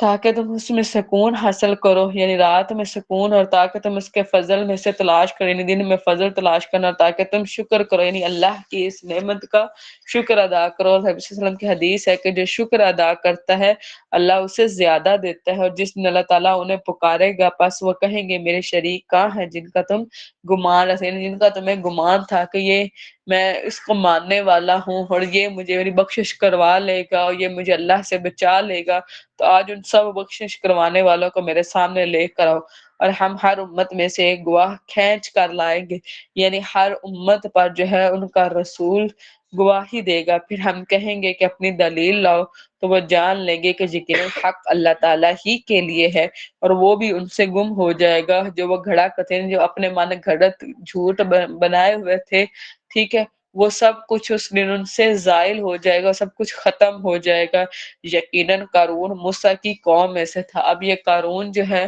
وہ ایک ایسا شخص تھا جو تھا تو بنی اسرائیل کا، لیکن اللہ تعالیٰ نے اس کو بے تحاشا دولت دی تھی، اتنی دولت دی ہوئی تھی کہ مصر میں اس وقت سب سے رئیس جو تھا وہ قارون تھا۔ پس اس نے ان کے خلاف سرکشی کی، یعنی اس نے اپنی قوم کے خلاف اور اللہ کے خلاف سرکشی کی، اور ہم نے اس کو اتنے خزانے دیے ہوئے تھے کہ یقیناً ان کی چابیاں بلا شبہ ایک طاقتور جماعت پر بھاری ہوتی تھی، یعنی اس کے خزانوں کی چابیاں اتنی تھی کہ کتنے ہی اونٹوں پر اور کتنے ہی جسمانی طور پر مضبوط جو ملازم تھے وہ اس کو لے کر چلا کرتے تھے۔ اس نے اپنی دولت کی وجہ سے یعنی بنی اسرائیل کو چھوڑ کر جو ہے وہ فرعون کے ساتھ جو ہے یہ ملا ہوا تھا، اور جب اس کی قوم نے اسے کہا اتراؤ مت، یعنی یہ کچھ نصیحت کرنے والے لوگ تھے جو خیر خواہی کرنا چاہتے تھے، جس طرح کہ اب بھی ہمارے جو دائی اللہ ہوتے ہیں وہ یعنی لوگوں کے لیے مخلص ہوتے ہیں اور ان کو دین کے لیے اور اپنے رویوں پر یعنی اپنا احتساب کرنے کے لیے موٹیویٹ کرتے ہیں، یہ وہ لوگ تھے۔ انہوں نے کہا کہ اتراؤ مت، کیا کرون اپنی اس دنیاوی دولت پر یعنی اتنے فخر اور اکڑ جو ہے وہ نہیں کرو، یقینا اللہ تعالیٰ اترانے والوں کو پسند نہیں کرے، یعنی اللہ ایسے لوگوں کو پسند نہیں کرتا جو یعنی مغرور ہوں، اور جو کچھ اللہ نے تمہیں دیا ہے اس سے آخرت کا گھر تلاش کرو، یعنی اللہ نے جو تمہیں دنیا کا مال دیا ہے اس کو اللہ کی راہ میں لگاؤ اور دنیا میں سے بھی اپنا حصہ مت بھلاؤ، یعنی ایسا بھی نہیں ہے کہ سارا ہی اللہ کی راہ میں لگا دو، بلکہ اپنے بال بچوں اور اپنی بیوی کے لیے اور گھر کے کاموں کے لیے اور رشتہ داروں کے لیے بھی اس میں سے کچھ حصہ اور اپنی ذات کے لیے کچھ بچا لو اور احسان کرو، یعنی دوسرے لوگوں کے ساتھ احسان والا سلوک کرو۔ جیسے نبی صلی اللہ علیہ وسلم سے حدیث ہے کہ احسان یہ ہے کہ تم اللہ کی عبادت یعنی نماز ایسے پڑھو کہ تم اسے دیکھ رہے ہو، پھر اگر تم یہ رویہ نہ رکھ سکو تو یہ تو ضرور سوچو کہ اللہ مجھے دیکھ رہا ہے، یعنی اس سے مراد یہ ہے کہ اپنی عبادات میں جو ہے وہ اللہ سے ڈرو، جیسا کہ اللہ تعالیٰ نے تمہارے ساتھ احسان کیا کہ تمہیں یہ مال و متاع دیا اور زمین میں فساد تلاش نہ کرو، یعنی زمین میں فسادی بن کر نہ رہو، یقینا اللہ تعالیٰ فساد کرنے والوں سے محبت نہیں کرتا۔ قال انما اوتیتہ علی العلم، اس نے کہا بلا شبہ یہ مجھے ایک علم کی بنا پر ہی دیا گیا۔ آج بھی دنیا کے رئیس لوگ جب ان سے پوچھا جائے تو وہ کیا کہتے ہیں کہ ہمارے پاس جو دولت ہے وہ ہمارے علم کی وجہ سے ہے یا فزیکل فٹنس کی وجہ سے ہے یا آباء و اجداد سے چلتی آ رہی ہے یا ہمارے کاروبار اس طرح چمکے ہیں. یعنی آج بھی لوگ اس طرح اللہ کو چھوڑ کر دولت کے جو اسباب ہیں وہ اپنے اندر تلاش کرتے ہیں کہ ہم لوگ جو ہیں وہ ایسے تھے تو ہمیں اللہ نے جو ہے وہ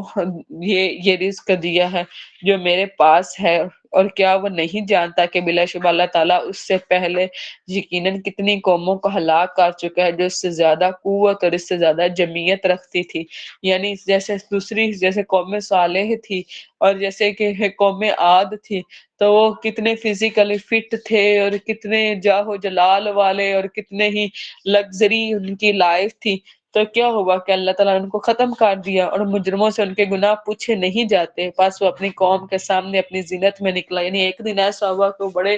فخر سے اور غرور سے اور بڑے پروٹوکول کے ساتھ جو ہے اس کا وہ یعنی اس کے اپنے گھر سے نکلنا ہوا. تو جو لوگ دنیا کی زندگی کا ارادہ رکھتے تھے انہوں نے کہا اے کاش ہمارے لیے بھی اس جیسا سب کچھ ہوتا جو قارون کو دیا گیا. بلا شبہ وہ تو یقیناً بڑی قسمت والا ہے. یعنی اس نے کہا کہ کاش جو قارون کو ملا ہے یعنی یہ مال و دولت جو دنیا دار لوگ تھے انہوں نے کہا کہ کاش ہمارے پاس بھی ایسا ہوتا. اور جن لوگوں کو علم دیا گیا تھا انہوں نے کہا کہ افسوس تم پر، اللہ تعالیٰ کا اجر اس کے لیے بہت بہتر ہے جو ایمان لایا اور نیک عمل کیے اور وہ چیز نہیں دی جاتی مگر صبر کرنے والوں کو. یعنی جو دیندار لوگ تھے انہوں نے کہا کہ آخرت کا جو گھر ہے اور آخرت کے جو اعمال ہے وہ اس دنیا کے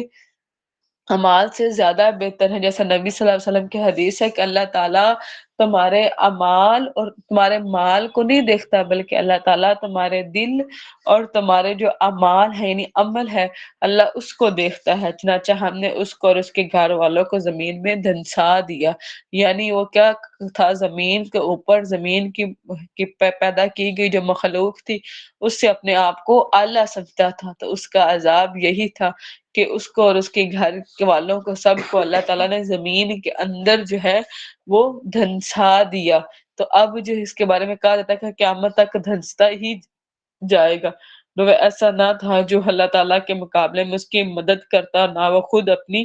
بچاؤ کرنے والوں میں سے تھا. یعنی کوئی دنیا میں شخص ایسا نہ تھا جو اس کو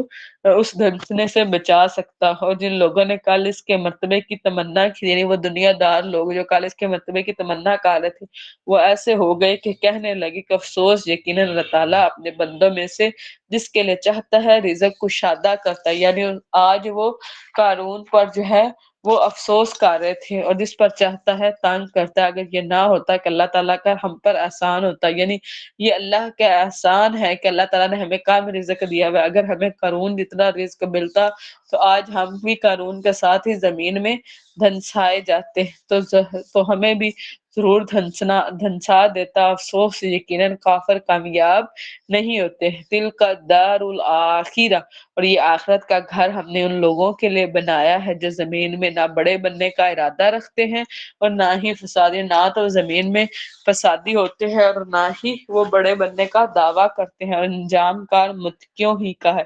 جو کوئی نیکی لے کر آیا تو اسی کے لیے اس سے بہتر ہے، یعنی ایک نیکی کا 10 گنا. اور جو شخص برائی لے کر آیا تو جن لوگوں نے برائیاں کی انہیں بدلہ نہیں دیا جائے گا مگر وہی جو وہ عمل کرتے ہیں. یعنی برائی کے بدلے میں اتنی ہی برائی ہے جتنی اس نے کی، لیکن نیکی کے بدلے میں بڑھا کر 10 گنا کر دی جاتی ہے. یقیناً جس نے آپ پر قرآن کو فرض کیا ہے وہ آپ کو ایک اچھے انجام تک ضرور واپس لانے والا ہے. یعنی وہ رب جس نے آپ پر اس وحی کو اتارا ہے وہ آپ کو اچھے گھر کی طرف لے کر جائے گا. اس سے 3-4 چیزیں، یعنی ایک تو موت ہے اور ایک موت کے بعد جی اٹھے. نبی صلی اللہ علیہ وسلم سے وعدہ کیا جا رہا ہے موت کے بعد جی اٹھنے کا وعدہ، اور اس سے جنت کا وعدہ، اور اس سے یہ بھی ہے کہ یعنی مکہ دوبارہ مل جانے، یعنی مکہ میں دوبارہ داخل ہونے کا وعدہ. آپ کہہ دیں کہ میرا رب ہی زیادہ جاننے والا ہے کہ کون ہدایت لے کر آیا ہے اور کون واضح گمراہی میں ہے. اور آپ یہ امید نہ رکھتے تھے کہ آپ کی طرف کتاب اتار، یعنی کوئی بھی نبی اپنی نبوت سے پہلے اس کو اس بات کا علم نہیں ہوتا کہ اس کو نبوت عطا کی جائے گی. جیسے سیدنا موسیٰ جو ہے وہ اصل میں تو آگ کا انگارہ یا راستہ لینے کے لیے گئے تھے، راستے کے بارے میں علم، لیکن وہاں پر اللہ نے ان کو نبوت عطا کی. اور ایسے جب آپ غار ہرا میں بیٹھے تھے تو آپ کو نہیں پتا تھا کہ ایون آپ پر جب آیات بھی اتری تو آپ کو یعنی اس بات کا نہیں تھا کہ مجھے نبوت پر منصب کیا جا رہا ہے. جب سیدہ خدیجہ کے جو چچا تھے ان کو پاس لے کر گئی اور انہوں نے پھر نبی صلی اللہ علیہ وسلم کو اطلاع دی کہ آپ کو اللہ کی طرف سے نبوت ملنے والی ہے، اور آپ یہ امید نہ رکھتے تھے کہ آپ کی طرف کتاب اتاری جائے گی، مگر آپ کی رب کی جانب سے رحمت ہے. یعنی یہ اللہ کا رحیم ہونا ہے کہ اللہ نے نبی صلی اللہ علیہ وسلم کو اس کتاب کے لیے چنا، چنانچہ آپ کافروں کے لیے مددگار نہ بنے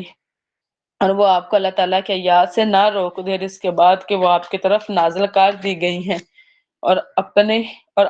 آپ اپنے رب کی طرف بلائیں اور آپ مشرکوں میں سے نہ بنے، اور اللہ تعالیٰ کے ساتھ کسی دوسرے کو معبود نہ پکارے، اور اس کے سوا کوئی معبود نہیں. ہر چیز ہلاک ہونے والی ہے سوائے اس کے چہرے کے، ہر چیز جو ہے وہ ختم ہو جائے گی، اور جو باقی رہنے والی ذات ہے وہ اللہ رب العزت کی ہے. لَهُ الْحُكْمُ وَإِلَيْهِ تُرْجَعُونَ، فیصلہ اسی کا ہے اور تم اسی کی طرف ہی لٹائے جاؤ گے. یعنی اللہ کا فیصلہ ہی باقی رہے گا اور اللہ کی طرف ہی لٹایا جانا ہے. یہاں پہ الحمدللہ ہماری سورہ قصص جو ہے وہ مکمل ہوتی ہے اور سورہ عنکبوت جو ہے وہ شروع ہوتی ہے. سورہ عنکبوت مکی سورت ہے، اس میں 69 آیات اور 7 رکوع ہیں. بسم اللہ الرحمن الرحیم،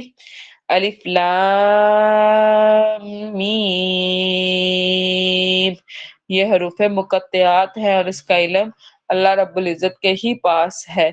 احسب الناس ان یترکوا، کیا لوگوں نے یہ گمان کیا ہے وہ اس پر ہی چھوڑ دیے جائیں گے کہ وہ کہہ دے کہ ہم ایمان لائے ہیں اور انہیں آزمایا نہیں جائے گا. یعنی لوگوں کی ہی جو ایمان کا دعویٰ کرتا ہے، اللہ کی یہ روایت ہے کہ اس کے ایمان کا ٹیسٹ ہوتا ہے، اس کی آزمائش آتی تاکہ پتہ چل سکے کہ وہ اپنے قول میں کتنا پختہ ہے. یقیناً ہم نے ان لوگوں کو بھی آزمایا جو ان سے پہلے تھے، یعنی پہلے کے لوگوں نے بھی جو ہے جب ایمان کا دعویٰ کیا تو اللہ نے ان کی بھی آزمائش رکھی جو ان سے پہلے تھے. چنانچہ اللہ تعالیٰ ان لوگوں کو ضرور جان لے گا جنہوں نے سچ کہا، اور یقیناً وہ جھوٹوں کو بھی ضرور جانے گا. یعنی اس سے پتہ چل سکے کہ جو وہ بات کہہ رہے ہیں وہ اپنے بات میں سچے ہیں یا جھوٹے ہیں، یا ان لوگوں نے جو برے کام کرتے ہیں یہ گمان کیا ہے کہ وہ ہم سے آگے نکل جائیں گے. بہت برا فیصلہ ہے جو وہ کرتے ہیں. جو شخص اللہ تعالیٰ سے ملاقات کی امید رکھتا ہے تو یقیناً اللہ تعالیٰ کا مقررہ وقت ضرور آنے والا ہے. یعنی اس سے مراد قیامت کا وقت ہے، اور وہ سب کچھ سننے والا اور سب کچھ جاننے والا ہے. اور جو کوئی جہاد کرے تو وہ اپنے ہی لیے جہاد کرتا ہے، بلا شبہ اللہ تعالیٰ سارے جہانوں سے یقیناً بہت بے پرواہ ہے. یعنی اس سے مراد یعنی جو کوئی نیکی کرنے کی جو کوشش کرتا ہے، اور جو لوگ ایمان لائے اور انہوں نے نیکیاں کی ہیں یقیناً ہم ضرور ان کی برائیوں ان سے دور کر دیں گے، اور یقیناً انہیں ضرور بہترین جزا دیں گے جو وہ عمل کرتے تھے. وَوَصَّيْنَا الْإِنسَانَ بِوَالِدَيْهِ حُسْنًا، اور ہم نے انسان کو اپنے والدین کے ساتھ حسن سلوک کی تاکید کی ہے. یعنی اپنے والدین جب وہ بڑھاپے کو پہنچ جائیں تو ان کو اف بھی نہ کہو، اور اگر وہ دونوں تجھ پر دباؤ ڈالیں کہ تم میرے ساتھ کسی کو شریک ٹھہرائے جس کا تجھے کوئی علم نہیں تو ان کی اطاعت نہ کرنا. یعنی اگر یہ آ جائے کہ والدین جو ہیں وہ مشرک ہیں اور وہ انفورس کر رہے ہیں کہ آپ بھی جو ہے وہ شرک کرے تو پھر آپ ان کی اطاعت نہیں کریں گے. جیسے یعنی کہ نبی صلی اللہ علیہ وسلم کی حدیث ہے کہ جو اطاعت ہے وہ خیر کے کاموں میں ہے، یعنی اللہ کی یعنی نافرمانی میں اطاعت جو ہے وہ جائز نہیں ہے. یعنی اطاعت جن لوگوں کی کہی گئی ہے، جیسے نبی کی اطاعت ہے، جیسے امیر کی اطاعت ہے، جیسے شوہر کی اطاعت ہے، وہ خیر کے کاموں میں ہے، برائی کے کاموں میں اطاعت نہیں ہے. تم سب کو میرے پاس ہی لوٹ کر آنا ہے، پھر میں تمہیں بتا دوں گا جو تم عمل کرتے تھے۔ والذین آمنوا وعملوا الصالحات، اور جو لوگ ایمان لائے اور جنہوں نے نیک عمل کیے، ہم انہیں ضرور نیک بندوں میں داخل کریں گے۔ اور لوگوں میں سے کوئی ہے جو کہتا ہے کہ ہم اللہ تعالیٰ پر ایمان لائے، پھر جب اللہ تعالیٰ کی راہ میں اسے ایذا دی جائے تو وہ لوگوں کے ستانے کو اللہ تعالیٰ کے عذاب کی طرح سمجھتا ہے۔ یعنی اللہ پر ایمان لایا، اب جب اس کو آزمائش آئی کہ لوگ اس کو ستا رہے ہیں تو وہ اس میں اتنے قرب میں ہے کہ وہ یہ سمجھ رہا ہے کہ جیسے اللہ کا عذاب ہی مجھ پر آ گیا ہے، تو ایسا نہیں ہے۔ اور یقیناً اگر آپ کے رب کی طرف سے مدد آ گئی تو وہ ضرور کہیں گے، یعنی اس سے مراد یہ ہے کہ اللہ کی طرف سے کوئی یعنی جنگ میں کامیابی مل جانا، کوئی مال غنیمت کا مل جانا، کوئی آسانی کا مل جانا یا کسی کشائش کا مل جانا، تو وہ ضرور کہیں گے کہ یقیناً ہم بھی تمہارے ساتھ تھے۔ یعنی تب وہ یہ دعویٰ کریں گے کہ اے نبی ہم تمہارے ساتھ تھے۔ اور کیا اللہ تعالیٰ ان کو زیادہ جاننے والا نہیں ہے جو سارے جہانوں کے سینوں میں ہے؟ یعنی اللہ رب العزت جانتا ہے کہ لوگوں نے اپنے سینوں میں کیا چھپایا ہوا ہے۔ اللہ تعالیٰ ضرور جان لے کہ ان لوگوں کو جو ایمان لائے، اور یقیناً وہ منافقوں کو بھی ضرور جان لیں گے۔ اور جن لوگوں نے کفر کیا انہوں نے کہا، ان لوگوں سے کہا جو ایمان لائے تھے کہ ہمارے راستے کی پیروی کرو، اور لازم ہے کہ ہم تمہاری خطاؤں کو بوجھ جو ہے وہ اٹھا لیں گے، حالانکہ وہ ان کی خطاؤں میں سے کچھ بھی ہرگز اٹھانے والے نہیں ہیں۔ یعنی کفار نے یہ کہا مسلمانوں سے کہ تم ایسے کرو، اس دین کے ساتھ ہمارے دین کی بھی تھوڑی تھوڑی بات جو ہے اس کو پیک کیا کرو اور اس پر عمل کیا کرو، اور اگر تمہیں اس کی کوئی سزا ملی تو تمہارے حصے کی وہ سزا جو ہے ہم کاٹ لیں گے۔ جیسے ابھی بھی یعنی دنیا میں بھی ہم کسی کو گناہ کا دعوت دیتے ہیں تو ہم کہتے ہیں کہ کچھ بھی نہیں ہوتا، اگر کچھ ہوا تو میں ذمہ دار ہوں۔ حالانکہ اللہ رب العزت فرما رہے ہیں کچھ بھی ہرگز اٹھانے والے، حالانکہ وہ ان کی خطاؤں میں سے کچھ بھی ہرگز اٹھانے والے نہیں ہیں، بلا شبہ وہ یقیناً جھوٹے ہیں۔ یعنی وہ اپنے منہ سے صرف جھوٹ گھاڑ رہے ہیں تم لوگوں کو گمراہ کرنے کے لیے، اور یقیناً وہ ضرور اپنے بوجھ اٹھائیں گے، اور اپنے بوجھوں کے ساتھ دوسرے بوجھ بھی، یعنی قیامت والے دن اپنے گناہوں کا بوجھ تو ان کی کمر پہ لادا ہوا ہوگا، لیکن دوسرے گناہوں کے بوجھ بھی ان پر لاد دیے جائیں گے۔ اور قیامت کے دن ان سے یقیناً ضرور پوچھا جائے گا جو وہ گھڑا کرتے تھے۔ اور ہم نے نوح کو اس کی قوم کی طرف بھیجا تو ان میں 50 کم 1000 سال رہا، یعنی ان کی جو دعوت تھی وہ 950 سال جو ہے وہ اپنی قوم کو دین کی دعوت دیتے رہے، پھر انہیں طوفان نے آ پکڑا اور وہی ظالم تھے۔ پھر ہم نے نوح کو اور کشتی والوں کو نجات دلائی اور اسے جہنم کے لیے ایک نشانی بنا دیا، یعنی ان کو جہنم کے لیے ایک عبرت بنایا گیا جنہوں نے نافرمانی کی تھی۔ اور ابراہیم کو بھیجا جب اس نے اپنی قوم سے کہا کہ اللہ تعالیٰ کی بات کرو اور اس سے ڈانٹو، یعنی سیدنا ابراہیم جو ہے وہ عراق میں پیدا ہوئے، اور ان کی جو قوم تھی وہ بتوں کی پوجا کیا کرتی تھی۔ یہی تمہارے لیے بہتر ہے اگر تم جانتے ہو۔ انما تعبدون من دون اللہ، اللہ تعالیٰ کے بجائے تم بتوں کی عبادت کرتے ہو اور تم جھوٹ گھڑتے ہو، یقین اللہ تعالیٰ کے سوا جن کی تم عبادت کرتے ہو وہ تمہیں رزق دینے کا اختیار نہیں رکھتے۔ یعنی اللہ ہی ہے جو لوگوں کو رزق دیتا ہے، اور اس کے علاوہ کوئی نہیں ہے جو انسان کو رزق دے سکے۔ یعنی اس کی بہترین مثال دیکھیں کہ ابھی جو بچہ ہے وہ یعنی اس کی ڈلیوری نہیں ہوئی ہوتی، لیکن اس سے پہلے اللہ رب العزت جو ہے اس کے ماں کے سینے میں اس کے لیے خوراک جو ہے وہ اتار دیتا ہے۔ حالانکہ ان کی جو فزیکل فارم ہے وہ تو ہمیشہ سے موجود تھی نا، لیکن ابھی وہ ایکٹیو نہیں ہوئی۔ جیسے ہی بچے کی ڈلیوری کا وہ یعنی سگنل سٹارٹ ہوا، اس کی ماں کے یعنی سینے کے اندر جو دودھ ہے وہ اترنا شروع ہو گیا۔ تو اللہ اپنی مخلوق کا رزق جو ہے وہ دینے پر قادر ہے، اور وہ یہ بھی جانتا ہے کہ اس کو کہاں پہ سونپا جانا ہے، اور اس کی عبادت کرو اور اسی کا شکر ادا کرو اور اسی کی طرف تم واپس لائے جاؤ گے۔ اور اگر تم جھٹلاتے ہو تو تم سے پہلے بھی بہت سی قومیں جھٹلا چکی ہیں، اور رسول پر صاف صاف پیغام پہنچا دینے کے سوا کوئی ذمہ داری نہیں، یعنی رسولوں کے ذمے صرف پہنچا دینا ہے۔ کیا انہوں نے نہیں دیکھا کہ اللہ تعالیٰ کس طرح تخلیق تخلیق کی ابتدا کرتا ہے پھر وہ اس کا اعادہ کرتا ہے، یقیناً یہ اللہ تعالیٰ پر بہت آسان ہے، یعنی اللہ پر کچھ مشکل نہیں ہے کہ اللہ ایک قوم کو لے جائے اور پھر دوسری کو لے آئے، یا اللہ تعالیٰ موت دے کر دوبارہ زندہ کرے۔ آپ کہہ دیں کہ زمین میں چلو پھرو، پھر دیکھو اس نے کس طرح تخلیق کی ابتدا کی، پھر اللہ تعالیٰ ہی اسے دوبارہ پیدا پیدا کرے گا۔ یقیناً اللہ تعالیٰ ہر چیز پر پوری قدرت رکھنے والا ہے، وہ جسے چاہتا ہے سزا دیتا ہے اور جس پر چاہتا ہے رحم کرتا ہے، اور اسی کی طرف ہی تم لٹائے جاؤ گے، اور تم نہ زمین میں عاجز کرنے والے ہو نہ ہی آسمان میں، نہیں یعنی تم اللہ کو نہ زمین میں عاجز کر سکتے ہو نہ ہی آسمان میں، اور اللہ تعالیٰ کے سوا تمہارا کوئی دوست اور مددگار نہیں ہے۔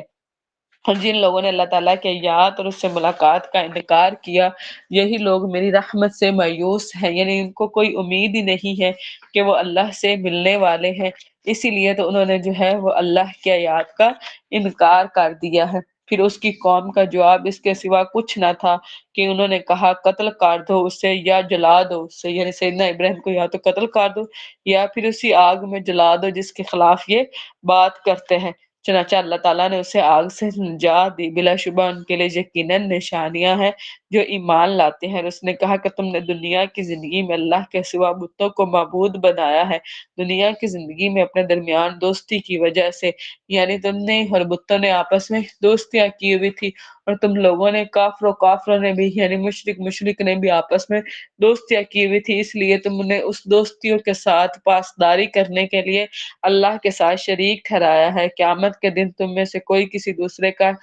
کسی دوسرے کا انکار کرے گا اور تم میں سے کوئی دوسرے پر لعنت کرے گا، یعنی دنیا میں تو تم لوگ دوستیاں اس لیے کرتے تھے کہ کوئی نہ کوئی ہمیں آسانی مل جائے گی، اب انہی دوستیوں کی وجہ سے جن سے تم نے شرک کیا تھا ایک دوسرے پر لعنت بھیج رہے ہوگے اور ایک دوسرے کا انکار کر رہے ہوگے، اور آگ تمہارا ٹھکانہ ہوگی اور تمہارے لیے کوئی مددگار نہ ہوگا۔ پھر لوط اس پر ایمان لایا اور ابراہیم نے کہا، سیدنا لوط علیہ السلام جو سیدنا ابراہیم آگ سے سلامت نکل آئے تو سیدنا لوط علیہ السلام ان پر ایمان لے کر آئے۔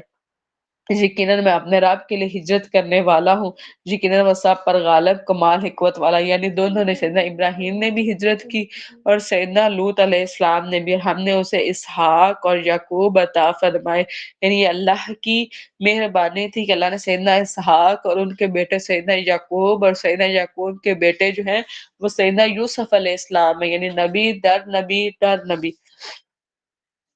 اس کی نسل میں نبوت اور کتاب رکھ دی، اور ہم نے اسے دنیا میں بھی اس کا اجر عطا کیا اور آخرت میں بھی، اور یقیناً وہ نیک لوگوں میں سے تھے۔ اور لوط کو وَلُوطًا إِذْ قَالَ لِقَوْمِهِ، اور لوط کو بھیجا جب اس نے اپنی قوم سے کہیں، اللہ رب العزت کے حکم سے سیدنا لوط علیہ السلام کو سدوم کے علاقے کی طرف جو ہے وہ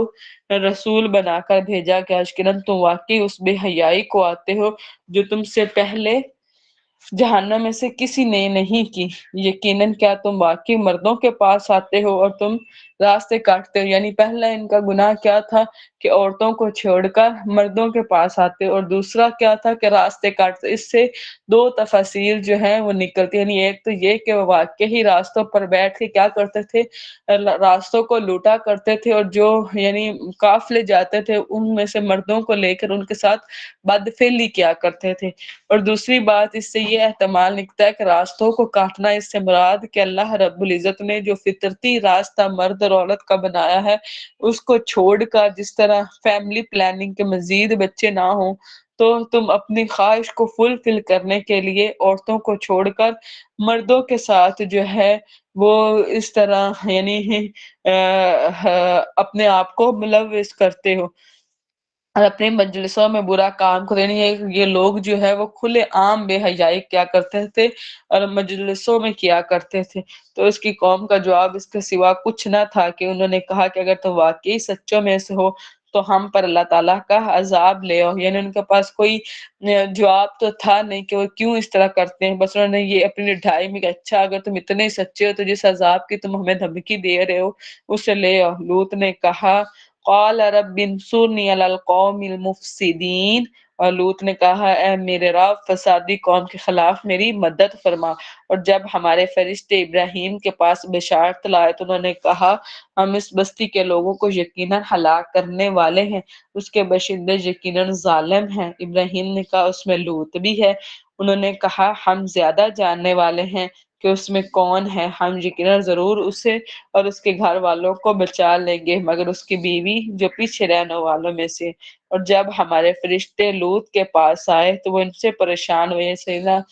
لوط علیہ السلام نے فرشتوں کو خوبصورت نوجوان لڑکوں کی شکل میں دیکھا تو ان کو دیکھ کر پریشان ہونے لگے اور اس کا دل تنگ ہوا، اور انہوں نے کہا کہ ڈرو نہیں اور نہ ہی غم کرو۔ انہوں نے فرشتوں نے سیدنا لوط علیہ السلام کی حوصلہ افزائی کی، یقیناً ہم تمہیں اور تمہارے گھر والوں کو نجات دیں گے، یعنی ہم تو عذاب کے فرشتے ہیں مگر تمہاری بیوی جو پیچھے رہ جانے والوں میں سے، ہم اسی بستی کے باشندوں پر یقیناً آسمان سے عذاب نازل کرنے والے ہیں، اس وجہ سے جو وہ نافرمانی کرتے ہیں ان کے نافرمانیوں کی وجہ سے ان پر عذاب آئے گا۔ اور یقیناً ہم نے اس بستی کو کھلی نشانی بنا کر چھوڑ دیا، یعنی وہ کیا ہے کہ وہ بحر مردار جو ہے وہ ابھی بھی یعنی موجود ہے، اور اس کے اندر جو ہے وہ اس کی سمیل اور بدبو جو ہے وہ ویسے ہی موجود ہے، جو تمام لوگوں کے لیے ابھی بھی نشانی ہے، ان کے لیے جو عقل رکھتے ہیں۔ اور مدین کی طرف ان کے بھائی شعیب کو، یعنی جو مدین کا علاقہ تھا،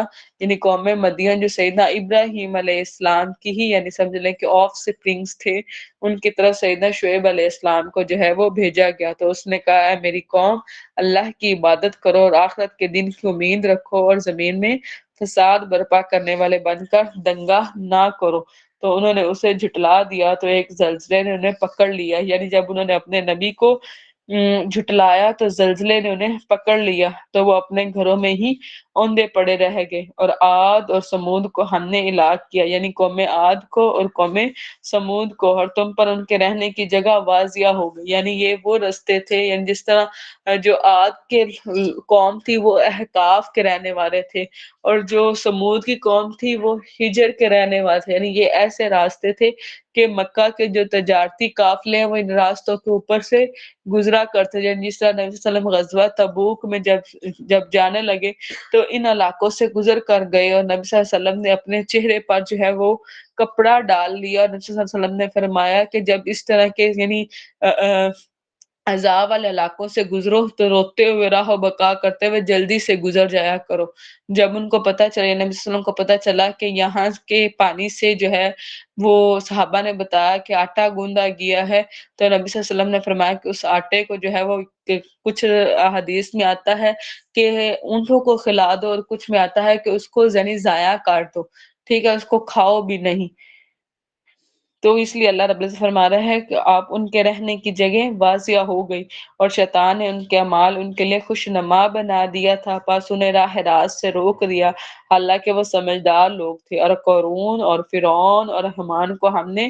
ہلاک کیا، اور بلا شبہ یقیناً موسیٰ ان کے پاس کھلی نشانیاں لے کر آئے تھے تو انہوں نے زمین میں تکبر کیا۔ جس کے دل میں رائی کے دانے کے برابر بھی تکبر ہوگا اللہ اس کو جنت میں داخل نہیں کریں گے، حالانکہ وہ سبقت لے جانے والے نہ تھے۔ تو ہر ایک کو ہم نے اس کے گناہوں میں پکڑا، یعنی ہر ایک کو اپنے گناہوں کی پاداش میں اللہ نے پکڑ لیا۔ پھر ان میں سے بعض پر ہم نے پتھر زدہ ہوا بھیجی، یعنی اس سے مراد قوم لوط تھی جن کے اوپر پتھر برسائے گئے، اور ان میں سے بعض کو زبردست چنگاڑ سے پکڑ لیا، یعنی اس سے مراد قوم صالح تھی جن کو چیخ کا عذاب آیا، اور ان میں سے بعض کو ہم نے زمین میں دھنسا دیا، یہ قارون تھا جس کو زمین میں دھنسایا گیا، اور ان میں سے بعض کو ہم نے غرق کر دیا، یہ قوم لوط تھی، قوم نوح تھی جو پانی میں غرق کی گئی۔ اللہ تعالیٰ ایسا نہ تھا کہ ان پر ظلم کرتا مگر اپنی جانوں پر وہ خود ہی ظلم کرتے تھے، یعنی یہ کیا ہے کہ انہوں نے اللہ کے ساتھ جب شریک ٹھہرایا، انہوں نے اپنی جانوں پر ظلم کیا تو اس عذاب کا سامنا ہوا، یعنی اللہ اگر پوری کائنات کو لے جائے، یعنی پوری کائنات کو موت کے حوالے کر دے تو پھر بھی اللہ تعالیٰ جو ہے وہ اپنی یعنی لوگوں پر ظلم نہیں کرے گا، کیونکہ اللہ ہی